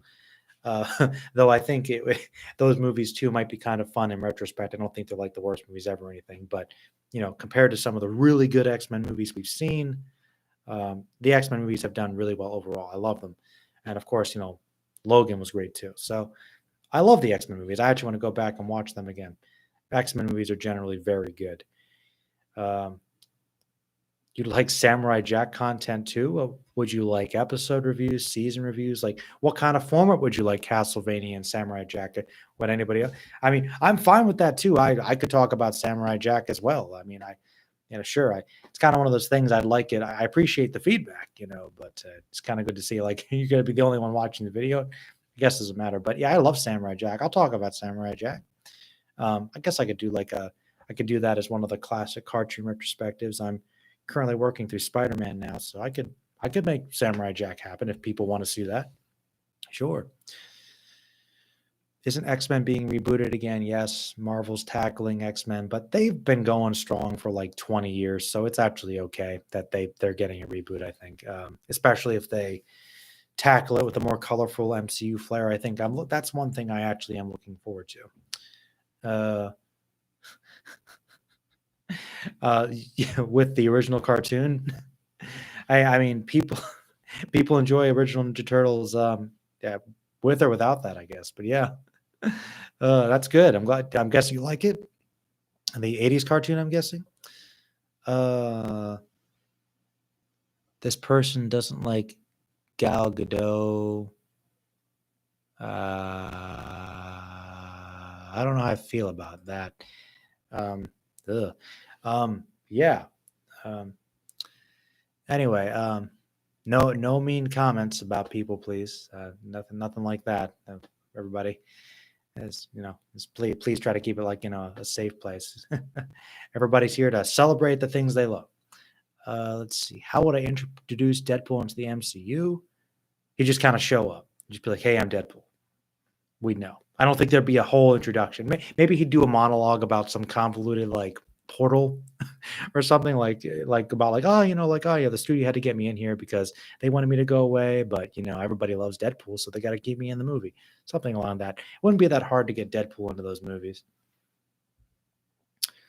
Let's see. Power Rangers won't leave. There is a push for the Mighty Morphin stuff like G1 of Pokemon and Transformers. The American writing varies. Serious stuff is in the Sentai, as in Jetman. It kind of like with Kamen Rider and stuff. Yeah, yeah, that's one of those things that people just hold on to. Like it's a classic, that's true. They keep gravitating back to it. It's a good point. It is comparable. Like it won't go away. It's probably not going away. As long as people like it. The classics. So yeah, that's fine. I heard that the Power Rangers comic that came out recently was pretty good too. How would I introduce Red Hood into the DCEU?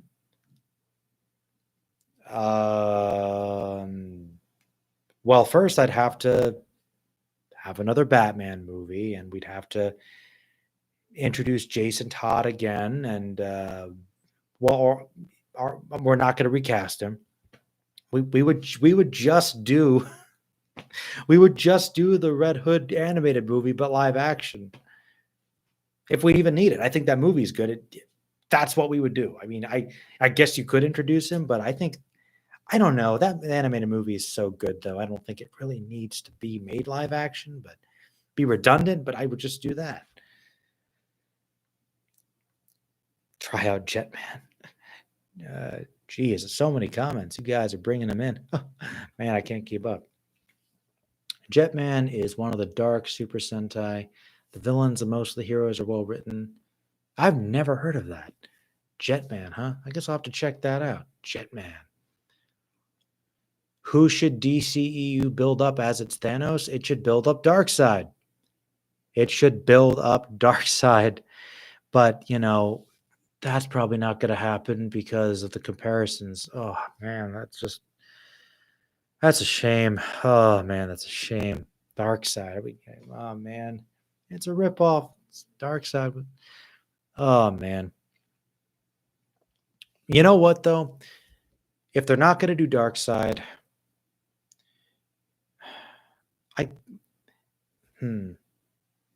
they could build up Brainiac, to be honest, if they were going to. Brainiac would be good, but they'd have to make Superman get his own movies again. I know that no one people would laugh about this, but I kind of want to see Starro the Conqueror. I don't even care. I think if the DC comics want to embrace their silliness in movies, just make Starro the Conqueror happen. For real. Make Starro happen. Make the giant starfish happen. Please.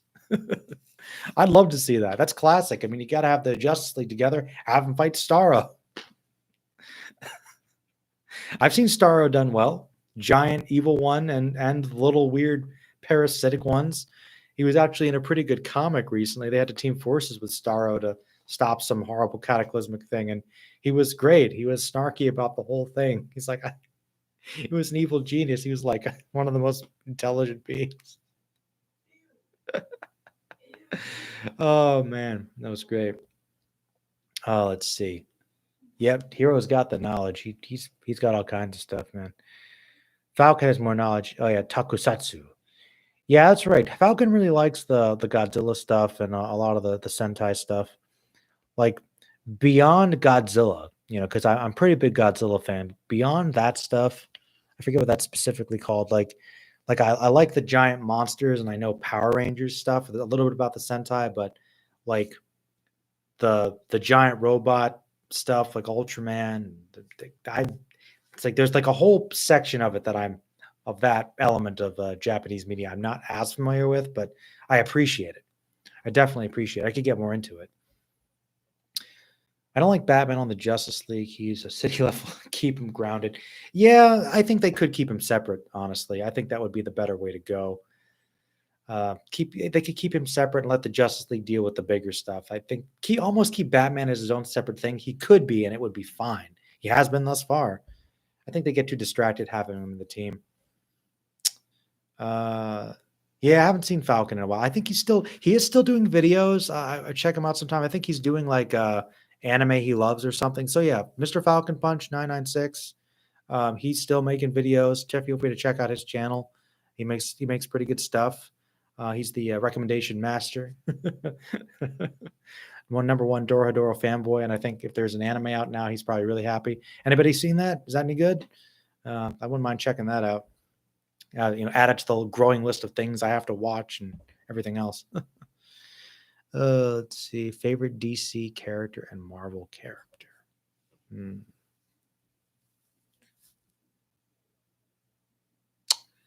talking superheroes, I guess.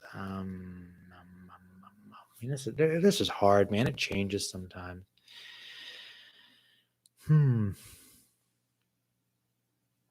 My favorite Marvel character, like superhero, I guess, is probably still Spider-Man. Sometimes it's Daredevil. DC, though, I want to say it's Batman. But I actually really like the Flash too. I like the Flash a lot as well. Yeah, probably kind of balance between them. I'm going to say Spider-Man and Batman are my general default answers, but sometimes that does vary. I also really like Cyclops, which is weird. I'm like one of the people that really like Cyclops a lot. I feel like my villain answers would probably be more interesting. Debating to buy a figure from eBay. I think you'd probably be okay if you got an action figure from New York Hero, because they're probably going to spray it down. I think it's more about like physical contact, airborne stuff. I mean, yeah. You know what, though? To be on the safe side, let's wait until things die down before you get a figurine from New York. Yeah, that's literally like the worst place in the country right now you could get something from. So, yeah, not New York, not right now. Wait until things die down. What figure, though? Yeah, Kenny asked him. He-Man related, yes. Articulation, more He-Man figurines. You got to get a Star Trek figure, hero. You got to do it. Got to do some Star Trek figurines. Got to get some Batleth Klingon stuff or something. I see a Star Trek figurine in your feature, hero. I saw one really awesome one that was from Kirk from the original series, his battle with Khan. It had like the console in the back, and it even came with a little plastic pipe he used to to to beat Khan. I was like, I should have gotten that. It was great. Let's see. Dark Side, the Thanos of the DCU. Oh man. Every time I scroll up, I like miss a bunch. Yu Yu Hakusho would fit in.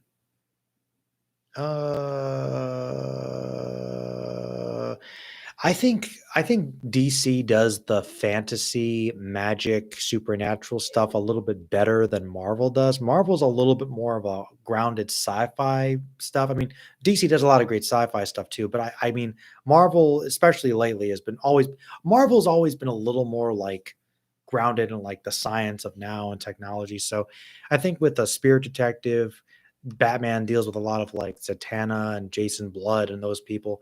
The supernatural stuff's a lot more common. I think Yusuke would fit very well into a series in the DC universe. You could put him in there and he could be like one of the outsiders or something. Yusuke is an easy fit. Yusuke would fit well. Because he's on that line of like realism and there's fantastical elements, but he's not too bombastic,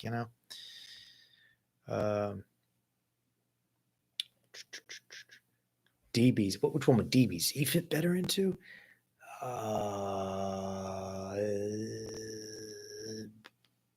Probably DC because they go to such ridiculous levels of like physical power, but I could see them integrating it into Marvel with like different alien like expansions with Saiyans and stuff. I could see that working too, honestly. I think it would fit a little better in DC, but Marvel, I think DBZ could work with too. Mario Zelda movie incoming. Nintendo's got to prove that if Sega can do it, they can do it because Sega does what Nintendo. Well, that's a good point. Think about it. Right now, Sega is kind of like, and I guess the Mortal Kombat people, Sega is like the reigning champion now of video game movies, and Nintendo being like the video game champions can't let that stand. I mean, they've got Sega's got Sonic is their one major iconic character. Let's be honest, but I mean, look at Smash, right? I mean, you got Link. I was about to say Zelda too, but you got Link, you got Mario, you got Samus, you got Star Fox, got Kirby, Donkey Kong. You got so many iconic characters. Like for them to pull it off, like they're like, yeah, we got to make it happen. Now, yeah, so definitely it is kind of weird, right? Sega has a success and Nintendo couldn't make it work. I watched the Mario movie actually, and I didn't think it was that bad. I thought it was like appropriately weird, and I'm like, I thought it actually kind of worked. It was another one of those things of like they should have been more like in Mushroom Kingdom, not in the real world. But I didn't hate the Super Smash Brothers movie as much as I thought it was going to. It was a weird movie, but I thought it was kind of fun. I didn't hate it. I thought it was just I was like, what do you expect? Mario's fucking, excuse me, weird. So I was like, it's like whatever. But I think if they were going to do Mario, that would be easy. Make it, I'd say do an animated one. Be kind of fun, be kind of weird. Go play with the visuals, something like a Wreck-It Ralph sort of vibe. I think that would be the way to go with Mario, kind of like what Disney did. With Link and the Zelda games, I think on one hand it would be really, really simple because you've got the classic fantasy hero knight RPG. It's right there. Like I feel like that would be very easy to do, but then you'd have to probably give Link more of a voice and some lines, some dialogue, and that would be tricky to find an actor that would do it, or to find somebody that could convey a lot of emotion through great writing and directing and everything with very little dialogue, with little to no dialogue. That would be impressive if they could pull that off, but it would be pretty much a new thing, especially in like a fantasy action oriented adventure movie. That would be tough. So either they have to pull that off, which would be amazing if they did, or they have to find a really good actor and find somebody who could speak and people wouldn't be angry because Link doesn't really speak much. He's kind of a quiet character, but he still invokes a lot of personality. But that is a game versus movie, so that would be interesting. I think Mario would be a little easier to do, but I feel like everything about a Zelda movie would work, but finding the way to pull off Link would be the trick. That would be really interesting. I want to see how that happens. That would be, and I feel like Nintendo, especially with their experiences before, would really tread carefully and try to make good stuff. They'd have to, right? So Jetman on Shout Factory. That's right, Shout Factory TV. I keep forgetting about it. I've got to write that down now. Type it in rather, so I can check these things out. TV. Okay. Shout Factory TV. All right. Let's see here. Doctor Doom is done right. Yeah. I hope Doctor Doom gets he could get his own movie and that would be awesome. Doctor Doom movie. I just see it. Doom. That's all we need. And people be like, what? The games, which are great, but Doom. Just Marvel's Doom. I see the title. It's simple. Just like the steel Doom letters with some fire around it and some electric sparks. And then there's here's Kate bristling, the wind. The title for the teaser is just there. Marvel's Doom. Everyone goes, I'm gonna go that. I hope they. Oh man, that would be great. Not even a Fantastic Four movie. Just Doom from his perspective, fighting the Fantastic Four, or they're not even mentioned, or everybody just versus Doom, the Masters of Evil. That'd be great. Doom's great. Doctor Doom's great. uh, let's see, man. All right, we got a lot of questions. Okay. Which universe would Fullmetal Alchemist Brotherhood fit into, DC or Marvel? Probably DC. Once again, kind of like more supernatural. I think that sort of storyline would probably work a little better in DC. Yeah, probably a little better in DC. FMA is more of a DC thing. Platinum Games moving towards Godzilla type game. Ah, cool. Why is Danganronpa? I'm not sure what that means. Oh, my tea has arrived. Thank you. What did I say? About What did you just read? best plot twist you've ever seen. Why is it You Danganronpa? don't know what that is? No, what is that? You should look it up. All right, well now I'm probably gonna get something spoiled for me. Hold on. Well, all right. Maybe it's a name and I'm gonna know who you're talking about. Oh, no, I've never heard of this video game. I'm learning all kinds of new stuff today. It's a video game series. Maybe it has the best plot twist ever. I don't know. Could. Very possible. The best plot twist I've ever seen. Oh man. Probably not the Thieves Guild in Skyrim, which I played recently, which was a good plot twist, but I guess it should have been pretty obvious. Best plot twist. Probably, I feel like 90s films were like the pinnacle of plot twists. And I want to say it was probably something like, ooh, I got one. I got it, actually. I got it. The one that blows my mind to this day, and I can't say a thing about it because any hint will leave it away. Primal Fear. The movie Primal Fear. It was Richard Gere and Edward Norton in like one of his first big roles. Go watch that movie. That plot twist was great. Oh man, that is probably the best plot twist I have ever seen. Primal Fear. That movie was great. I can't say a thing more about it. It's kind of like a legal drama, murder mystery sort of thing. Check it out for the plot twist alone. Primal Fear. Definitely. 90s was like the decade of movie plot twists, but like that one's the best one. I think that Sixth Sense, Fight Club is nothing on it. It's Primal Fear. Okay, but as far as Danganronpa goes, that game, maybe. I don't know. Haven't played it. How would you build up a new Justice League movie with Wonder Woman 84? Build up a new Justice League movie? I've said it many times. I would just, kind of paste the new. Oh, I've got another kitty. It's Simon. Can they see Simon? Oh, yes. This is Simon. He's another one of my cats. He's a good boy. He's well behaved at the moment. Do you think they like Simon? Do you all like Simon? Give me some likes if you like Simon, or some yeses. He's a good cat. He's adorable. He's kind of skittish, but he's our little cinnamon nugget, and he's running away. This stream has a lot of guest stars today. He's not that mad. I'll leave you. Thank you, honey. Thank you for the tea. I love you. How many people are watching?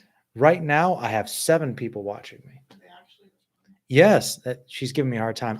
That's why I can't speak and why I need tea, because I'm getting all these questions. Drink it then before it gets cold. Okay. Bye. Bye. Oh, that's good tea. That's really good. Anyway, uh, where was I? Yes, just pace the. Give each Justice League character their own movie, establish their characterization, show how awesome they are in their own movie with their own villain, and then we can build up to a Justice League movie. Copy Marvel. Copy Marvel. Just copy Marvel. It's okay. They figured it out. They know it works. Yes, you're copying them. It's okay. Just make it your own flavor. Make it a DC vibe. Doesn't have to be dark and gritty, but just say these are their own characters. DC is a very different thing. Very different tone. That's okay. Marvel got the formula down. Everybody else is copying them. It doesn't mean that every franchise is going to be exactly the same. We learned that with Star Wars, but DC, you can follow pretty closely. So we all know this. We all know this. Just do it, guys. You can do it. Just get the ground running. I always felt Thor and Doctor Strange are out of place in Marvel with Norse mythology and sorcery, which goes against the sci-fi elements of superheroes. Examine the Hulk's gamma radiation and super soldier serum. I guess that's one we can blame Stan Lee about. Stan Lee, most of the characters that he invented or he took over, it was very heavily rooted in like realism and science of the time and commentary, whereas Justice League focuses more on like these mythical ideas and more fantasy and magic. I agree. I've always thought it was a little more of like, it's not exactly sci-fi and magical balance, but DC definitely leans a little more into the fantastical elements, supernatural elements, where Marvel's always been a little more harder sci-fi. I think you're right, Hero. But I don't know if I'd say they're out of place because they've been there. They have been there since like the 60s. And they were written very similarly. And it was just kind of like, oh, Thor's here too. And all the Norse gods are here. And yeah, there's magic too. I definitely think it's not the strongest stuff. Like, I'll admit, I like Doctor Strange and I like Thor, but they were never like my favorites. And I've always really liked the Hulk, Spider-Man, X-Men, like the stuff that's more about, the sci-fi elements. I always thought that, especially if you go back to the 60s comics, it feels like, oh, fighting the giant robot, the giant blob monster. Like it feels very indicative of the era, the cheesy sci-fi stuff of the 50s and 60s. Whereas the fantasy stuff was just a little bit off. I know what you mean, but they've integrated them well. I think that it works well for what it is. And especially with the movies, they kind of are like, it's kind of still, technological, except for Doctor Strange. Like that's straight up magic and all kinds of stuff. So, but if it's pulled off well, it's fine. But yeah, I think that I think Doctor Strange and Thor would fit perfectly in the DC universe for sure. Hercules is also in Marvel too, by the way. Nobody talks about him that much, but he's there. He took over the Hulk comics for a while, apparently. Somehow you pick up a Hulk comic and you read Hercules for a while, not Kevin Sorbo's Legendary Journeys, which would be awesome too. That's a versus match I want to see. Oh, I love Kevin Sorbo, man. I love the Hercules show. Bring that back. I don't. Oh man. Let's see. Which universe would Naruto fit better into? I'm seeing what this is becoming.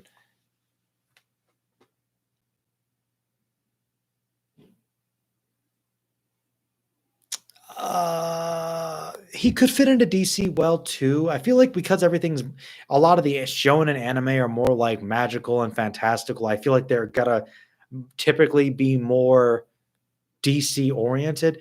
But since Naruto is so colorful and vibrant, and there's a lot of ninjas and stuff in Marvel with Daredevil, he's got a lot of ninja stuff. Sure. I feel like Naruto could kind of fit in Marvel. They'd just be like, there's a secret society of ninjas from this weird country. Sure. Naruto could work in Marvel a little better, maybe, but I still think DC would be fine. What scenes do I find myself replaying yearly from like the Dragon Ball games? I mean, pretty much everything from Raditz to Boo, you know? I mean, same stuff, right? Let's see. I would like it if Batman was grounded in DC, building up Batman, Red Hood. Yeah, yeah. Build up all the side characters and flesh them out. Can Batman put a baby in a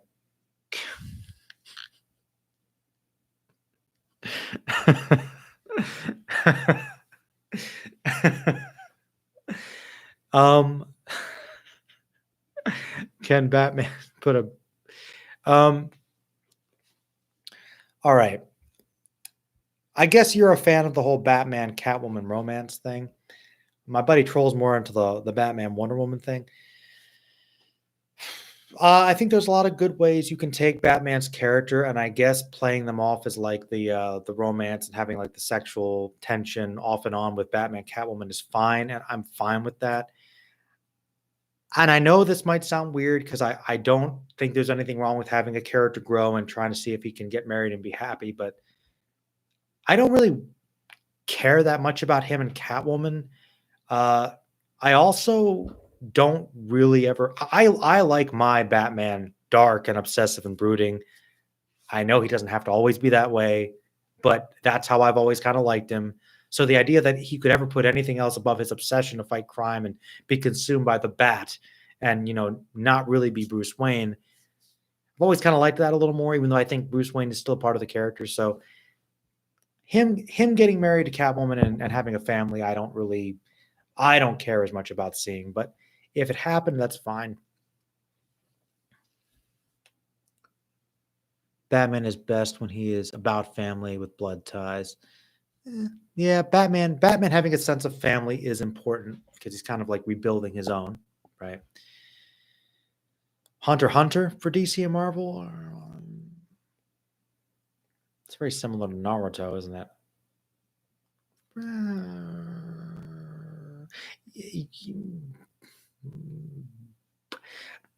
I think that that's probably more of a Marvel thing. Once again, like a secret society, group of people with powers similar like mutants and X-Men with Nen abilities. I'll give that one to Marvel. Let's see. Why has Superman fallen in popularity? Has he? Maybe because of the movies not being as good as people want them to be lately. People have been hating on Superman for a while. It's always easy to hate on Superman, but I like Superman. I think he's still one of the most popular superheroes. Maybe his popularity's fallen because Marvel's gotten so big and people love Iron Man and Cap a lot more than they ever used to, which is cool. There's a lot more variety. Like I think it's kind of cool where, you know, like Hero was talking about with things becoming more mainstream. I feel like back in the day, it was a lot more common to just hear Batman, Superman as your favorite superhero. Now it's harder to predict what people's favorite superheroes are because people are exposed to a lot more of them, and every one of them has a show now, or a cartoon, or a game. Like people are getting their just due a lot more now, which is really cool. So someone might say my favorite character is Cyborg, like Cyborg Zero that I had here on the channel. OWC Cyborg here on some podcast. His favorite was Cyborg. That's his name or the moniker. Some people might say Green Lantern or Flash or somebody else. It's not an obvious answer anymore. There's a lot more variety in conversation, and I think that's really cool. A lot more people have a lot more variety, and that's awesome. So that might be one reason why is that he's got more competition now in the public, but I still think he's one of the most popular. He's Superman. Yeah, he's Superman. Let's see here. I think Slade is a super soldier. I don't know if he was enhanced by serum or anything. I think he was just really well trained. He's basically evil Batman. I don't think he's been enhanced though. I could be wrong. Worst Star Wars movie theatrical would be the Clone Wars movie that came out in 2008, but I know that's probably not really what you're asking. Not going to say The Last Jedi because as controversial as it was, I don't think it was a bad movie. Even though I didn't like it that much personally. Rise of Skywalker is ridiculous, but not the worst movie. I mean, if we're talking about in terms of storyline, that things that don't make sense, or my personal fan preference of things I didn't like in the Star Wars movie, or what technically was wrong from a technical perspective, I guess you could easily look at the prequels. I still say that Attack of the Clones is probably the worst Star Wars movie, probably my least favorite, because I think the romance is very badly done. It's like the weakest thing, and it's kind of the crux of everything.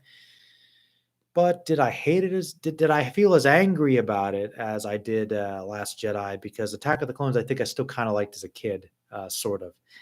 Um, Probably Attack of the Clones. What about you? What would you say your least favorite Star Wars movie? If people, please answer. Please, least favorite Star Wars movie. I'm curious to see what people say. And favorite superheroes. Please let me know.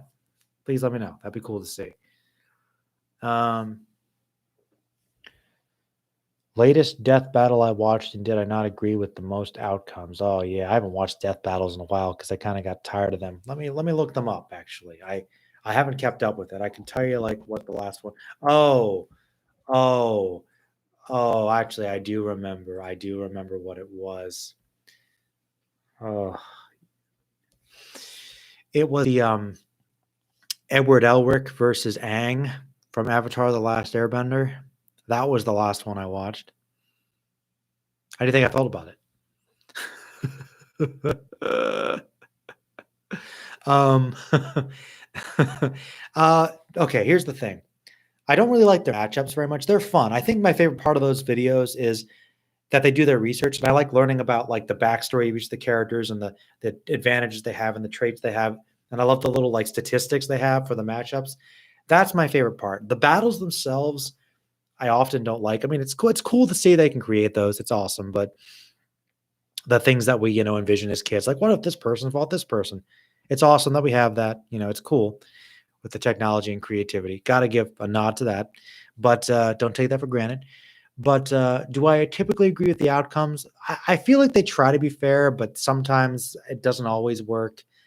Sometimes the matchups are just unfair, though. I think Edward Elric versus Aang is a decent matchup, but Aang is clearly going to win, which makes me sad. I'm like, I wonder if there's somebody you could have put him on a similar power base with, because Edward Elric is not a powerful character. He's skilled, he's talented, but in terms of raw power, uh, he's not. That's one of the things that makes him such a great character, even by like shonen standards, is that it's not all about brute force and ridiculous power. Even in Brotherhood, right? He wins because everybody helps him to beat the main guy. Everybody supports him. Literally, as everybody could have just ganged up on Father. That's why I guess you could say Fullmetal Alchemist is a subversive shonen. But that's what makes him a great character. Yeah, he's a good fighter for sure, but it's not about power. Aang is also a great character, has a lot more talent and power. I think that maybe they've on even keel, but once they said goes into the avatar state, it's done. It's done. It's like the equivalent of like let's say Edward Elric fought like Goku when he was a kid. We'll say Kid Goku. Maybe even Kid Goku. We'll play it safe. Kid Goku probably was on the same level of Edward. Maybe Edward could beat him.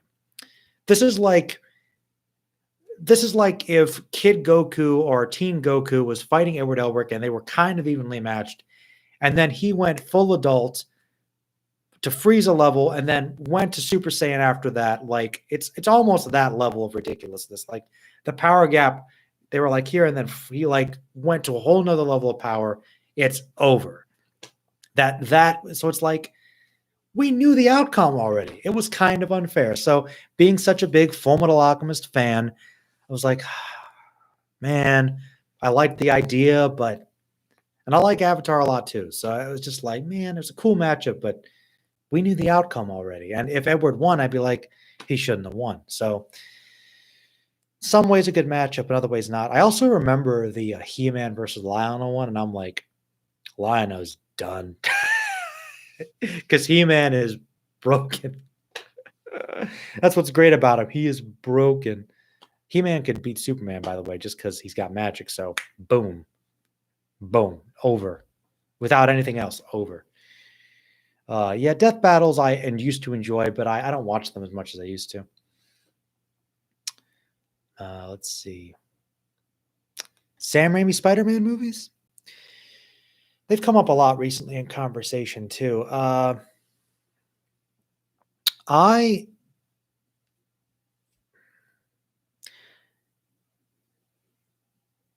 tell you an interesting story about the Sam Raimi Spider-Man trilogy if you guys are interested. Okay, 2002. I'm a kid, like in 6th grade or something. Big Spider-Man fan. Spider-Man's like one of my favorite things ever. Love the comics, cartoons, got toys, coloring books, Christmas tree ornaments. Spider-Man's like one of my favorite things ever, right? They're making a live action movie, and I'm expecting about it. I purchased a book about the production about it. I remember it. I was reading. It was really cool. There's a lot of hype for this movie, right? And it comes out, and it is amazing. Getting to see Spider-Man on the big screen, and it's done well. He can swing, and it seems true to the characters, just like the comics. And I was reading the '60s comics because I got a little black and white collection of the Stan Lee stories. So I read a lot of those too, and I loved it. I loved the first Spider-Man movie, and I still do. It's a little cheesy, a little hokey, but it's supposed to be. It's Sam Raimi. He wanted to do a homage to the '60s character, and for the most part, he did. I think Tobey Maguire is a good actor, and I think he did a good job portraying an insecure, goofy, nerdy Peter Parker from like the '60s style. But the thing is, he never really got past that to see him be quippier and funnier and gain confidence. He had the mopey part down, and he captured that everyman quality. But he wasn't as self confident. He didn't have the wisecracking joke, which is another big part of Spider-Man. But he was a good Peter Parker for the most part. He just after the first movie, where I think it was most appropriate, they didn't really evolve past that. I remember as a kid, Spider-Man 2 was coming out, and I remember I saw the trailer for it, or that scene where Peter Parker is talking to Mary Jane, and then the car is thrown, and there's the slow motion as they're ducking, and then it's Doc Ock, and I was like, oh, and then the the Danny Elfman theme comes up, and the quick cuts, and I'm like, oh yeah, and I remember I was very hype. I was very excited for Spider-Man 2. It's 2004, right? I saw the movie. It was the first time in my life that I saw a movie that I was really excited to see, and I was disappointed by it. And I couldn't really clarify why, I couldn't really figure out why, but Spider-Man 2 was the first movie that I was a little disappointed by. So for me, Spider-Man 1, the Sam Raimi, has always been my favorite of the trilogy. I know everyone used to say Spider-Man 2 is one of the best superhero movies, and it is a really good one. But I don't think it's better than the first movie. I never really got that. I never got that. I never did. I also don't like my Doc Ock to be sympathetic. I know that they did a good job, but like I like my Doc Ock to be this evil, maniacal guy, mad scientist guy, and so that always bothered me, and that's a personal preference thing. But never thought it was quite as. I never thought it was better than the first movie, at least. Third movie is ridiculous, and it's got a lot of problems, and it's definitely the worst of the three by a long shot for many reasons. But I remember seeing it in theaters, and at the time was one of those movies that, oh man, Spider-Man 3 is terrible. Before I saw it, I went and I was like, it's not as bad as everybody made it out to be. So that's my feeling about the Spider-Man trilogy. It's basically remained the same since then, and I've watched them quite a bit. I like the trilogy as a whole. I think the third one's the worst one. I think the second one is very good, but I don't think it's as good as the first one. I think it's about the same. Maybe the first one's still my favorite. The third one is bad, but not quite as bad as everybody makes it out to be. You know? So that's the Sam Raimi trilogy from my perspective. What do you guys think? Yes, I do think Black Widow was underutilized in the MCU. I think she's good when she needs to get a movie, and now we're not going to see it till the end of the year. So we're waiting for that one. But yeah, definitely underutilized.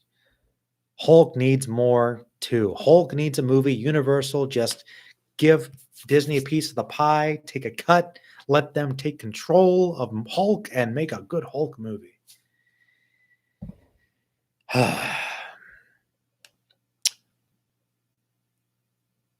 What are my thoughts on live action anime movies? I think they can be done well. They just haven't been done well very often. I think that translation's a problem. I think that knowing what translates well between animation and live action's a problem. You got to consider also between cultures, also what to keep in a story within one movie versus trying to fit a bunch of things in. I think there's been a few good anime live action movies, but they're very few. And they typically tend to be ones that are closer to realism. Like, I think I saw a bit of like the GTO show, and I thought it was actually pretty good. So, like, it seems to me that there's less problem if there's less special effects and fantastical elements involved. The more cartoony an anime is, the harder it is to adapt. And I think it's like kind of taking a book from Marvel, right? Like, let's take these cartoony characters that are fantastical and try to find what works on the big screen and what human grounded elements can keep us interested and add on to that. But our skeleton has to be something that people on screen live action can see. And then let's go piece by piece and see how fantastical we can make it to keep it believable before going over. I think with anime is perhaps some of the, and just Japanese media in general, it's some of the most over the top, silly stuff ever, which is hard to translate into something realistic and believable and serious on live action. And I think that's why it's the hardest thing to adapt. Don't think it's impossible. I think it's been done well a few times. But the question is what type of anime and how much time and effort and care you're going to pick your battles with there. I think there's hope for a lot of them, but like it depends on a lot of factors. But I do think I think the Full Metal Alchemist one could have been better. There were some good pieces there, but that it wasn't just the visuals, which were problematic sometimes, but it was the pacing and the characterization, and that's also an issue too, just how true it is to the actual source material. So it's like anything else, but I think anime has an extra hurdle, even more than because of what it is, and also with other cultures translating. I think anime it's doable, but it's one of the hardest things to translate to live action well. That's the truth. It's just harder. We have to remember that as well. But yeah, action movies, I think, is the key to your question there.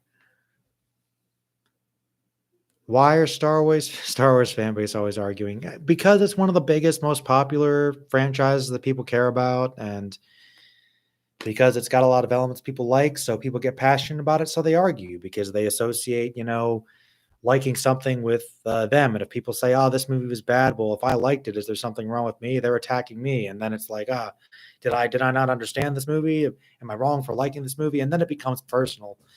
Personal preferences, things that are important aren't as important to some other people, and that's all it's about. That's why we debate anything, and we have to be careful about like the lines we cross, like for fun discussion to get us thinking about what we like and don't like versus attacking each other. And I think that's that. And with Star Wars, people get really, really finicky about it. I think Star Trek's less intense that way.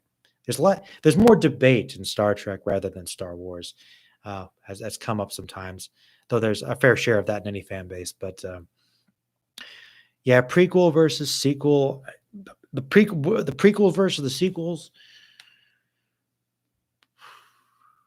I've discussed this with a buddy of mine. Actually, one of my friends who has not been on the podcast or channel yet. I've tried to get him on. We talked about this. He a friend of Justin and myself. Who the Star Wars prequel trilogy, obviously from a technical perspective, some things didn't work quite as well, and Obviously, you can make fun of the dialogue and the writing and acting choices and the green screen stuff. Sure. But we can all agree that whether or not the vision worked well or was flawed or whatnot, at least George Lucas had control over those and owned those and had a plan for what he wanted to do with those. He had a vision and he put it out there, as an artist should and theoretically could if they had the ability, whether you like it or not. He had control over his product, his idea, his vision, and he made what he wanted to make. Put it out there for us to like or hate, which is the way it works, which is more natural, I guess, and is the ideal maybe. Whereas obviously with Disney's control over the sequels, it's more studio mandate. It's the board of directors, CEOs, a committee. Like you can see, the marketing team. You could feel it all over and scrambling over like what's popular, what's not, trying to like manipulate everything because it's more of a product rather than a piece of art. I know that's kind of a weird debate, but I think that's the issue, and that's why the writing and production of the prequel trilogy might have been flawed and might have been contradictory, but at least it was somebody's decision, one person's decision. Whereas there was a lot of confusion and there wasn't a clear plan of like what we were going to commit to with at least you could say, okay, episodes 1, 2, and 3, they're a story that follow and make sense. You can see like where the plans are. The new trilogy is like, oh yeah, we have this one movie and then this other movie, which just kind of seems to like take everything completely different direction. And then another movie that completely ignores it all. Like, so it doesn't feel like a cohesive thing. It's very clearly not a movie experience. It's just like behind the scenes issues are more obvious, which I guess takes you out of it. So, it's a different problem. But technically speaking, the sequel movies are better made, I guess, in terms of, visuals and acting and production and all that stuff. I mean, there's some really good ideas there, but there's good ideas in the prequel trilogy too. And some of them are well executed. They're just different styles as well. I mean, like I don't hate the prequels as much as a lot of people do. I kind of have a soft spot for the prequels. But I admit that they're flawed, of course. Iron Man, DC, Batman. Iron Man. Star Wars has way too much lows. I don't think I have a favorite Star Wars movie. Batman is still my favorite superhero, mainly due to the dark tone, stylish costumes such as the white eyes. Yeah, I love the. Nobody's really been able to pull off the whites of the eyes on film quite as well. Like I'd love to see them do that. It'd be so creepy, right? Yeah. I think are you kind of like meh on Star Wars Hero? I feel like you don't really like talk about that too much. I know you like Mandalorian. Uh, let's see. Man, you guys are bringing them in. This is the liveliest stream I've had in a long time. Can barely keep up. Revenge of the Sith, I love for some reason. Revenge of the Sith has some good stuff.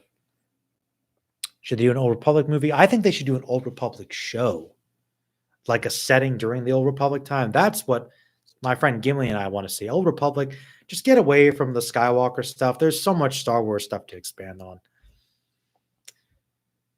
It needs a break movie wise, though. I agree.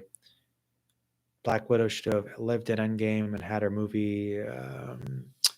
For me, Hawkeye dying and Black Widow living. You prefer that? Uh, you know, I guess somebody had to die, but they had to be somebody we cared about. So I think Black Widow's sacrifice was fine. I think it maybe could have been handled a little better, built up to a little better. Uh, but her getting a movie that's a prequel, like I hope she's alive now. I know that might cheapen the other movie, but like it's still going to be kind of a metaphorical send off anyway. But it's annoying.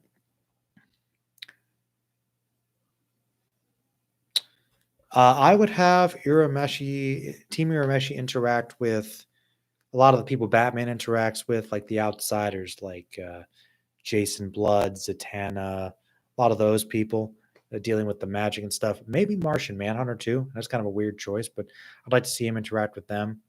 But yeah, maybe Doctor Fate actually would be a perfect one. He definitely would be a good one to kind of guide Yusuke around. Definitely have him fight some of the demonic entities of DC. Any speedsters that can match the Flash on the Marvel side? I don't think so. I mean, Quicksilver's fast, but he's not as fast as the Flash, I'm pretty sure. Speed, I think DC kind of has. The Ulrich brothers and Roy Mustang interact with the most.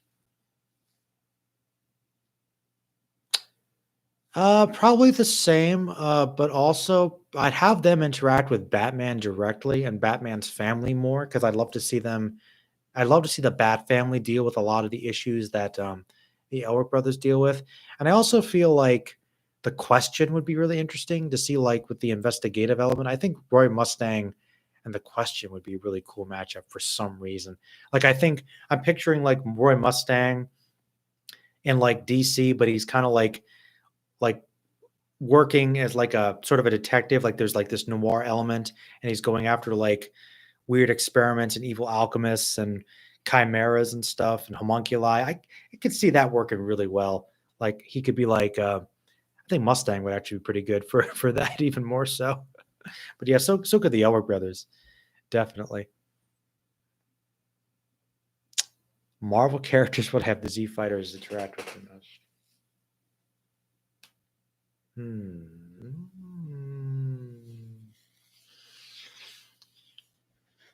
Somebody martial arts based would be like, I guess Iron Fist maybe would make sense if we kept things a little lower, but probably like Thor would be cool having them with the Asgardians, or maybe Hulk.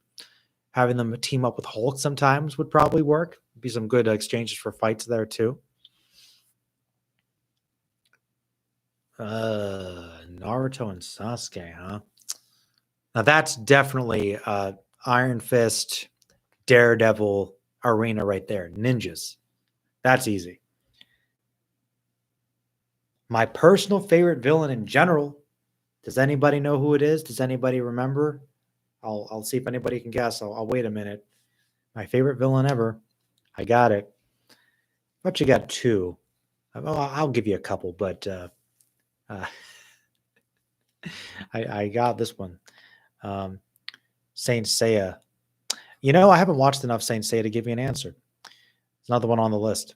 Magneto is my guy. Magneto is a great villain. Uh,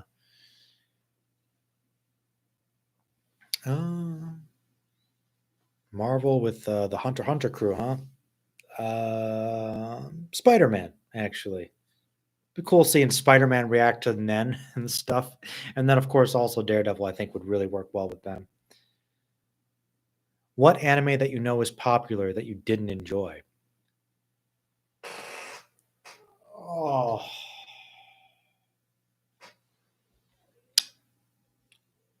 Oh, I remember I picked on Kenichi Mightiest Disciple, but I feel like that's not that popular, and I didn't hate it that much. I appreciate Code Geass, I guess, but I didn't love it. I remember I tried to get into Slayers, and I couldn't really get into that one at all. I might have to try to give it another try, but I didn't like that one much at all, which disappointed me. I might appreciate it more now because I've been really more into like fantasy and RPGs and stuff like that. But you know, I'm gonna look up popular anime and see if I can give you an example. Because to be honest, most popular stuff I enjoy. I've kind of gone with stuff that I've watched. Really popular. Uh, like I said, Code Geass, I don't really love as much as some people do. Um, it's like that I didn't enjoy like at all. That's harder. Like looking at all these popular ones from like back in the day, classics. I mean, I like can appreciate or I kind of liked most of these, to be honest. Um, no, that's probably it. Yeah. um, I guess. Hmm. No, I can't really say that either.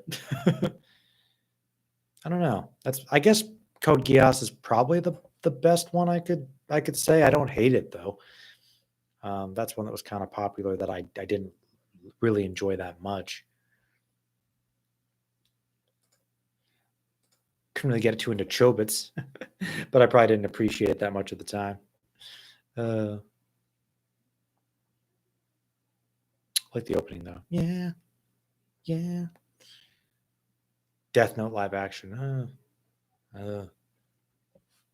Which underrated DC Marvel character do you think deserves a movie?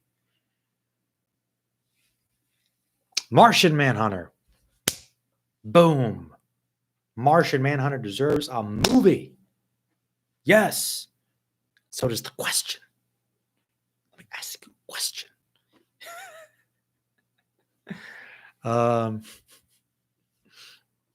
Definitely. Star Wars can be saved. Absolutely. It just needs a break. Hey, Frederick, what's up? Do you think that the Amazon Lord of the Rings series will be bad if based on the Second Age, on the downfall of Noramor, based on the appendices, and Amazon doesn't have the rights to the Silmarillion?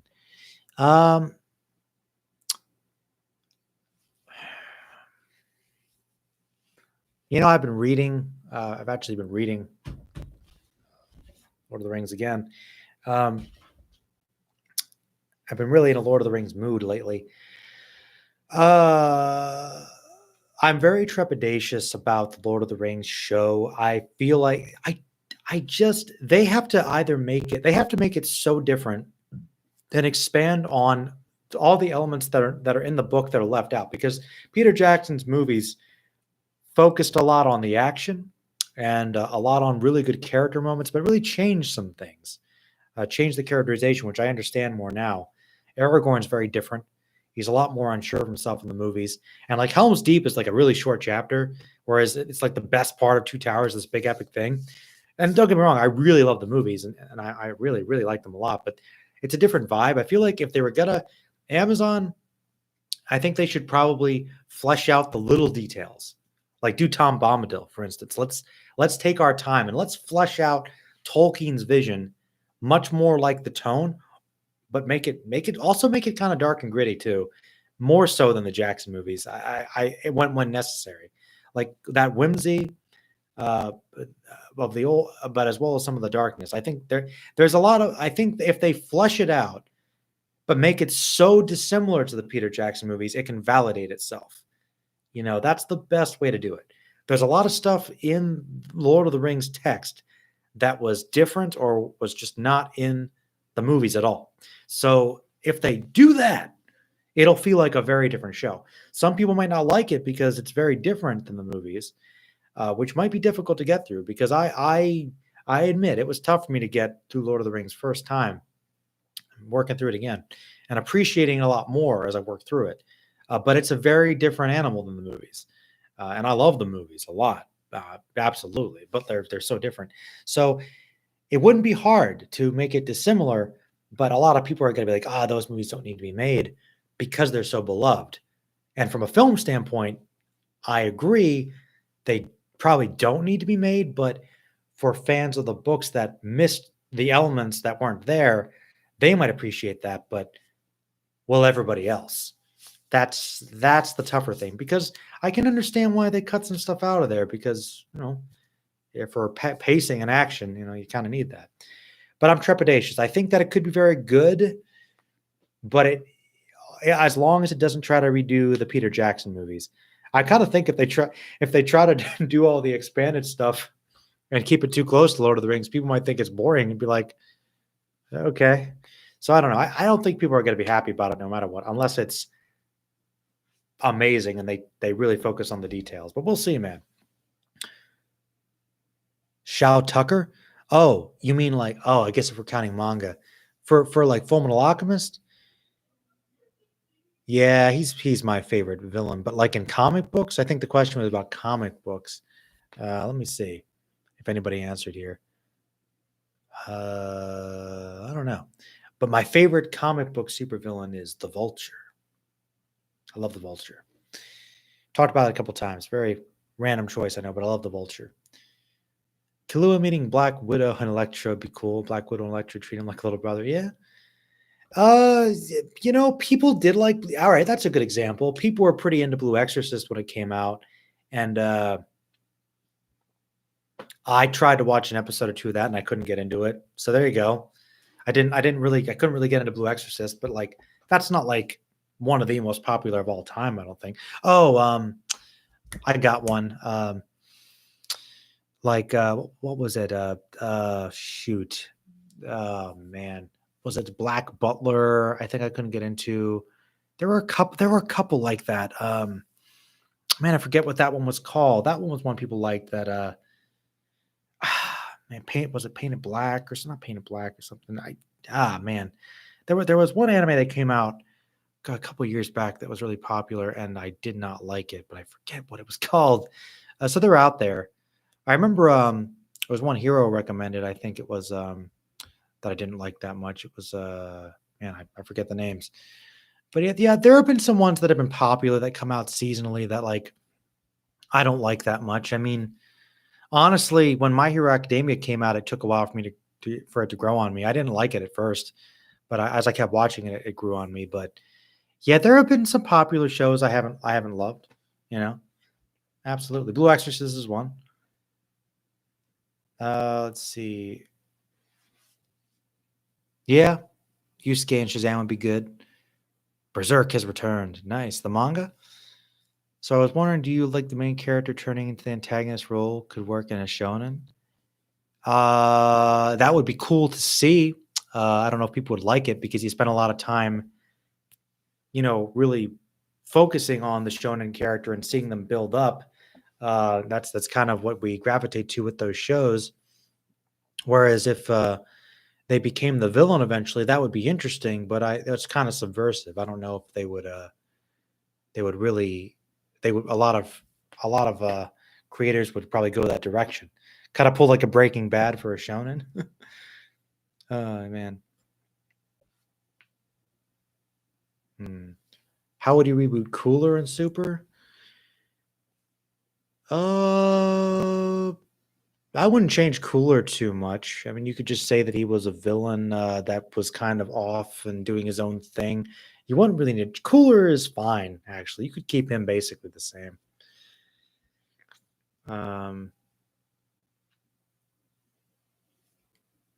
all right, extended edition scene. I like Faramir leading the cavalry chart. Oh yeah, yeah, that's actually a pretty good one. Uh, I oh oh man, my favorite scene in the extended edition. I really like Saruman's death. It's so over the top. Oh man.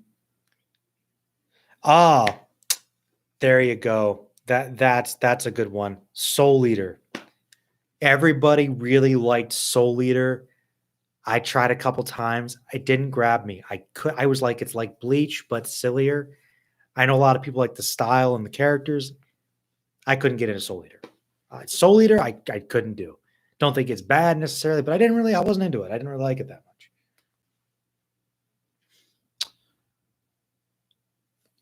Oh, Goku and Vegeta versus well, Superman would be cool, but I guess Captain Marvel, Shazam would be fine as well. Or Martian Manhunter would be really good with the Saiyans. Ah, Sasuke is a main character that turned into an antagonist, but he's not the main character, is he?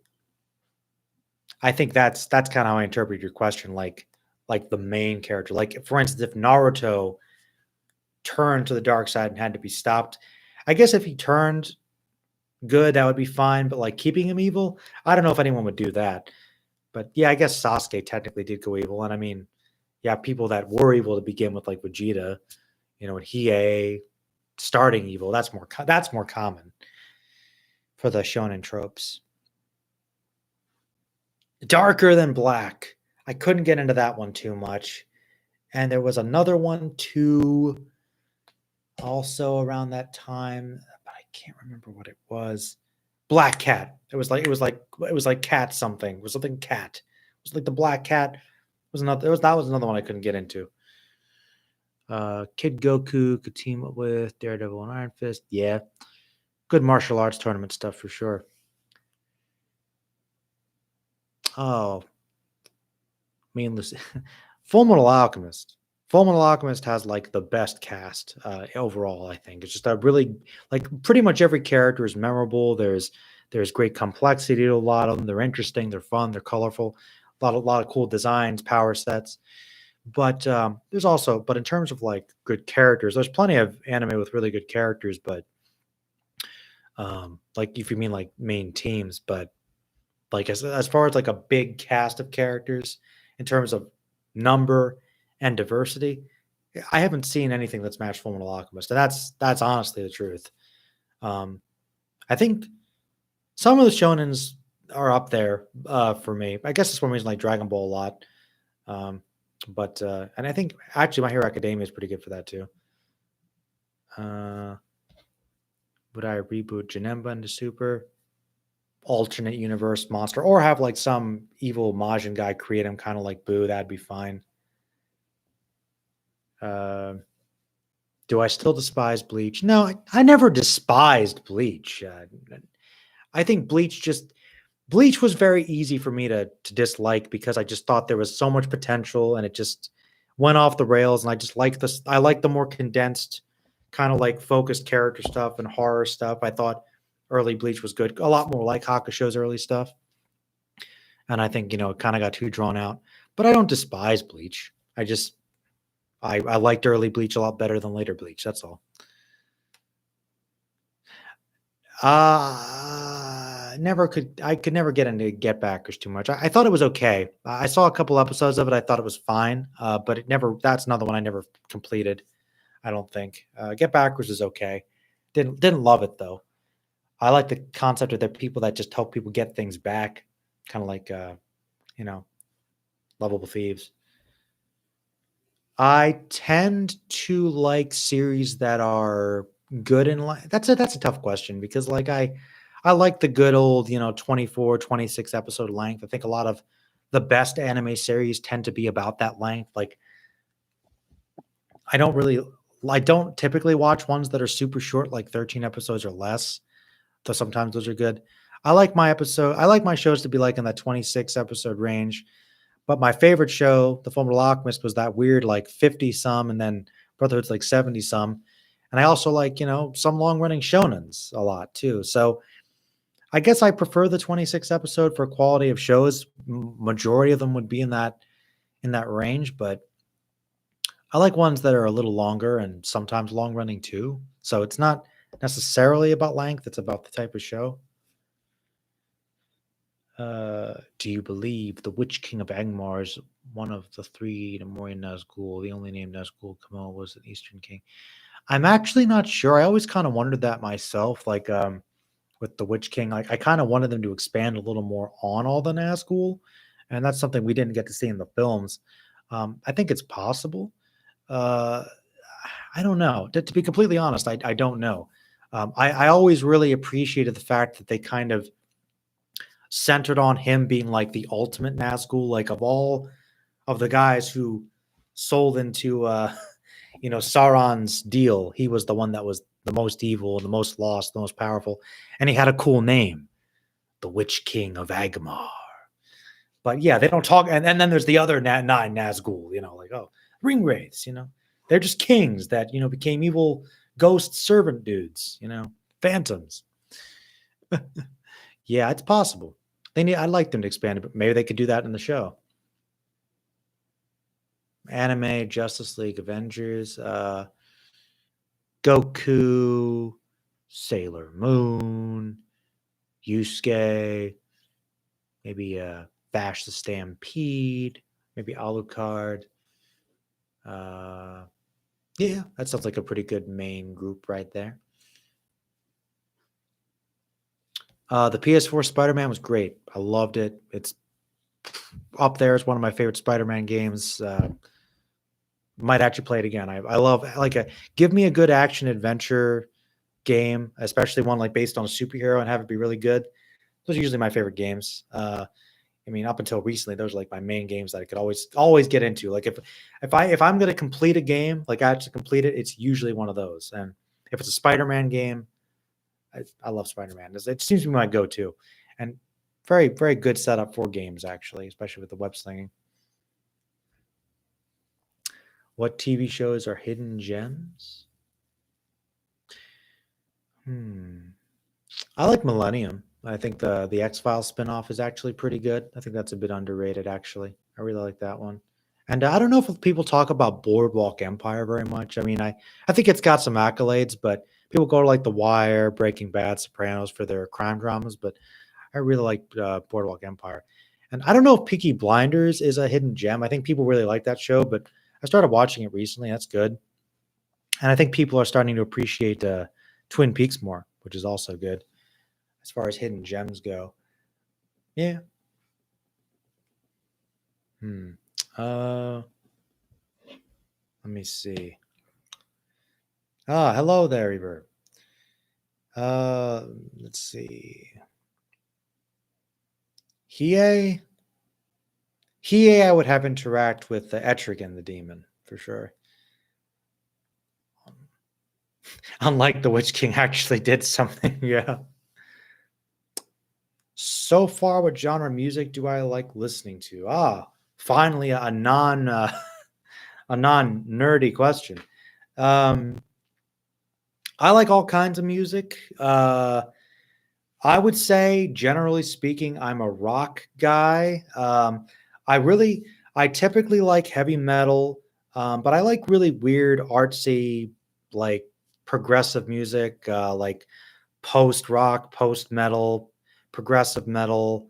Um, I like experimental rock and avant garde stuff. I like a lot of electronic music, like techno, a lot of industrial rock and industrial music. I enjoy too. I like some hip hop, some like gangster rap stuff from back in the day. I kind of like for some reason. I like classic rock, folk rock.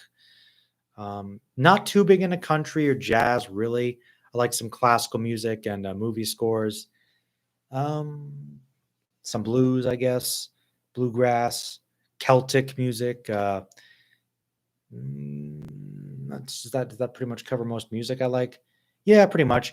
I like, I mean, you got your favorite bands. I like, Black Sabbath, Metallica, um, but I also really like Bob Dylan. And I like some more a lot of obscure industrial and post rock groups probably nobody's probably ever heard of. I like the Gorillas a lot. I like a lot of different things. Uh, Am I currently reading any manga? The only manga I'm really reading is Vinland Saga. I'm trying to get caught up with that, which I have been enjoying. I know that's got an anime right now. Do you feel like WDB should add the Joker to the ECU? I think they should hold off on the Joker. We've seen a lot of the Joker. I don't really watch MMA or UFC. That's one thing I'm not too into. I've only recently discovered wrestling and appreciating it from like a historical entertainment value, but I don't really watch much like Ultimate Fighting or anything like that. No, if anything, I would probably watch boxing, but I don't really follow sports too much at all. I'm not really much of a sports guy. New age metal? I don't know what that means. Like new metal or like um I like I don't know. I don't know what new age metal is, but like I like metal. Uh, I like metal that's like kind of slower, like more like doom metal, kind of more like not so much about fast, heavy, but more like more atmospheric stuff that's heavy and hard, a lot of distortion, but it's like uh, more of an ambiance sort of thing. Basically, if I could describe it as soft or pretty metal, I'd say that. It's not necessarily like more traditional stuff, like dun dun dun, more building on the repetition of the groove rather than like a lot of crazy guitar solos. Uh, let's see. I'm trying to think of some groups you might know. I mean, something more like Deftones, but uh, stuff that guy would be associated, like Palms or something, more along those lines. If you've ever heard of them. By the way, what unlikely voice actor blew your mind when you first discovered he did the voice acting? Oh, believe it or not, when I found out Mark Hamill did the Fire Lord in Avatar, I didn't realize that when I first watched the show. I'm like, that was Mark Hamill. He's a really good voice actor. I had no idea. That guy's got a lot of range. He's really talented. Conor McGregor, from what I know about him, he seems like he's a bit egotistical, but I guess he's got skill. I don't know. Is the Joker overused in Batman stories? Yes, he is really, really overused. Hi, and I'm finally at the bottom of the questions. Wow.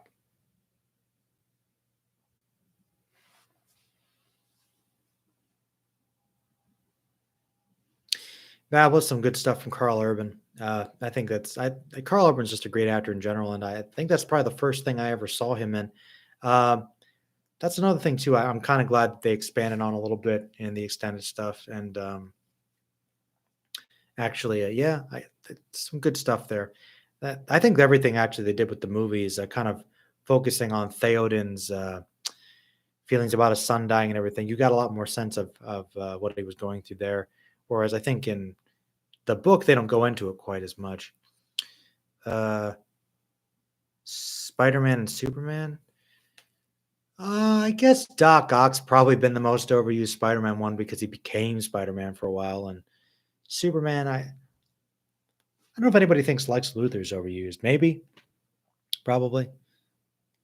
Any movie, TV shows I refuse to watch.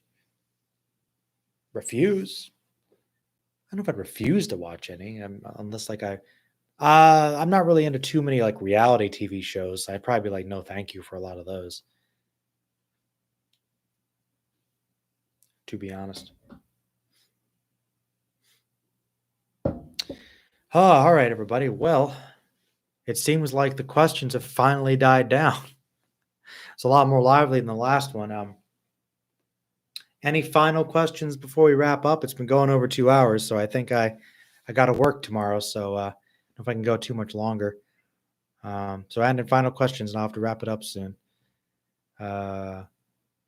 Marvel characters? Fantastic Four, X-Men, Ghost Rider.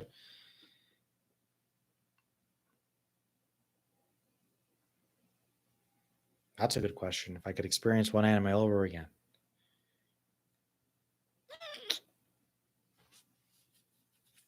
Assuming I would be in the same state of mind to like it the same way. Probably Dragon Ball. Probably Dragon Ball. It'd be kind of cool to like experience the pure joy. Watch Fullmetal Alchemist would be pretty good too. Pretty much almost any anime though that I watched the first time and enjoyed, I'd like to watch again.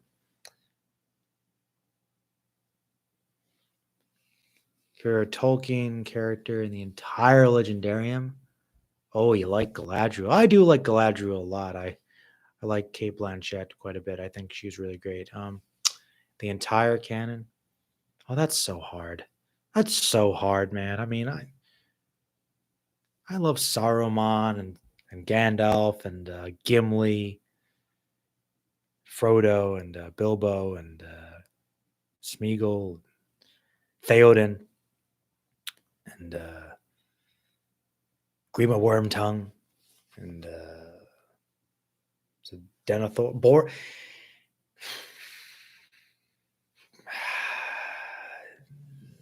If we're going by the movies, I might say I guess Gandalf is probably my favorite overall. Well, Gandalf's up there, Saruman's up there.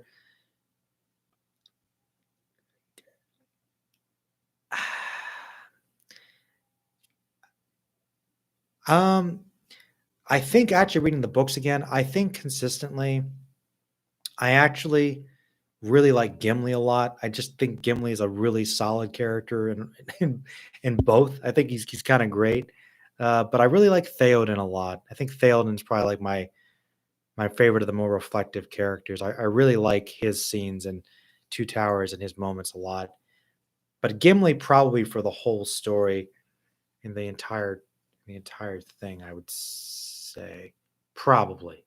I really like Gimli a lot, actually.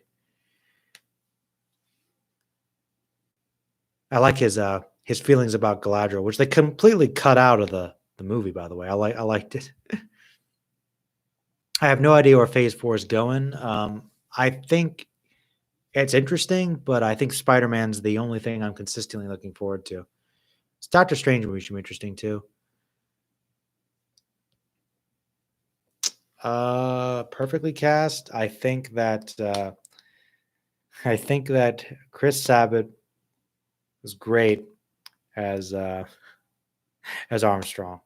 I think he's perfect. And I also think he was really good as the main character of Speedgrapher too. I actually think he did a really good job. I can't picture anybody else playing that character. See you, hero. Yeah, I agree, man. My interest in the MC movies has kind of dwindled a little bit, but we've got some good stuff to see. All right, everybody. Well, thank you for tuning in. I'd honestly like to keep going, but I've been doing this for a couple hours and got to drink more of that tea. My throat's kind of dry, but thank you for everybody for coming. I know people wanted another Q&A, so they got one. But yeah, feel free to let me know ideas for types of videos you'd like to see. If you have any videos you'd like me to make based on some questions here, leave them in the comments below. Leave them in the chat here. What videos would you guys like me to see? Like me to make? Maybe on some topics. I heard some Castlevania, some Samurai Jack. Anything else? Maybe you can watch some Big O finally. Let me know. Shazam, yeah. The next 3 phases, man, I don't know. I'm not planning that far ahead. I think Doctor Strange might not make it, but we'll see. All right, everybody, take it easy and stay magical, of course.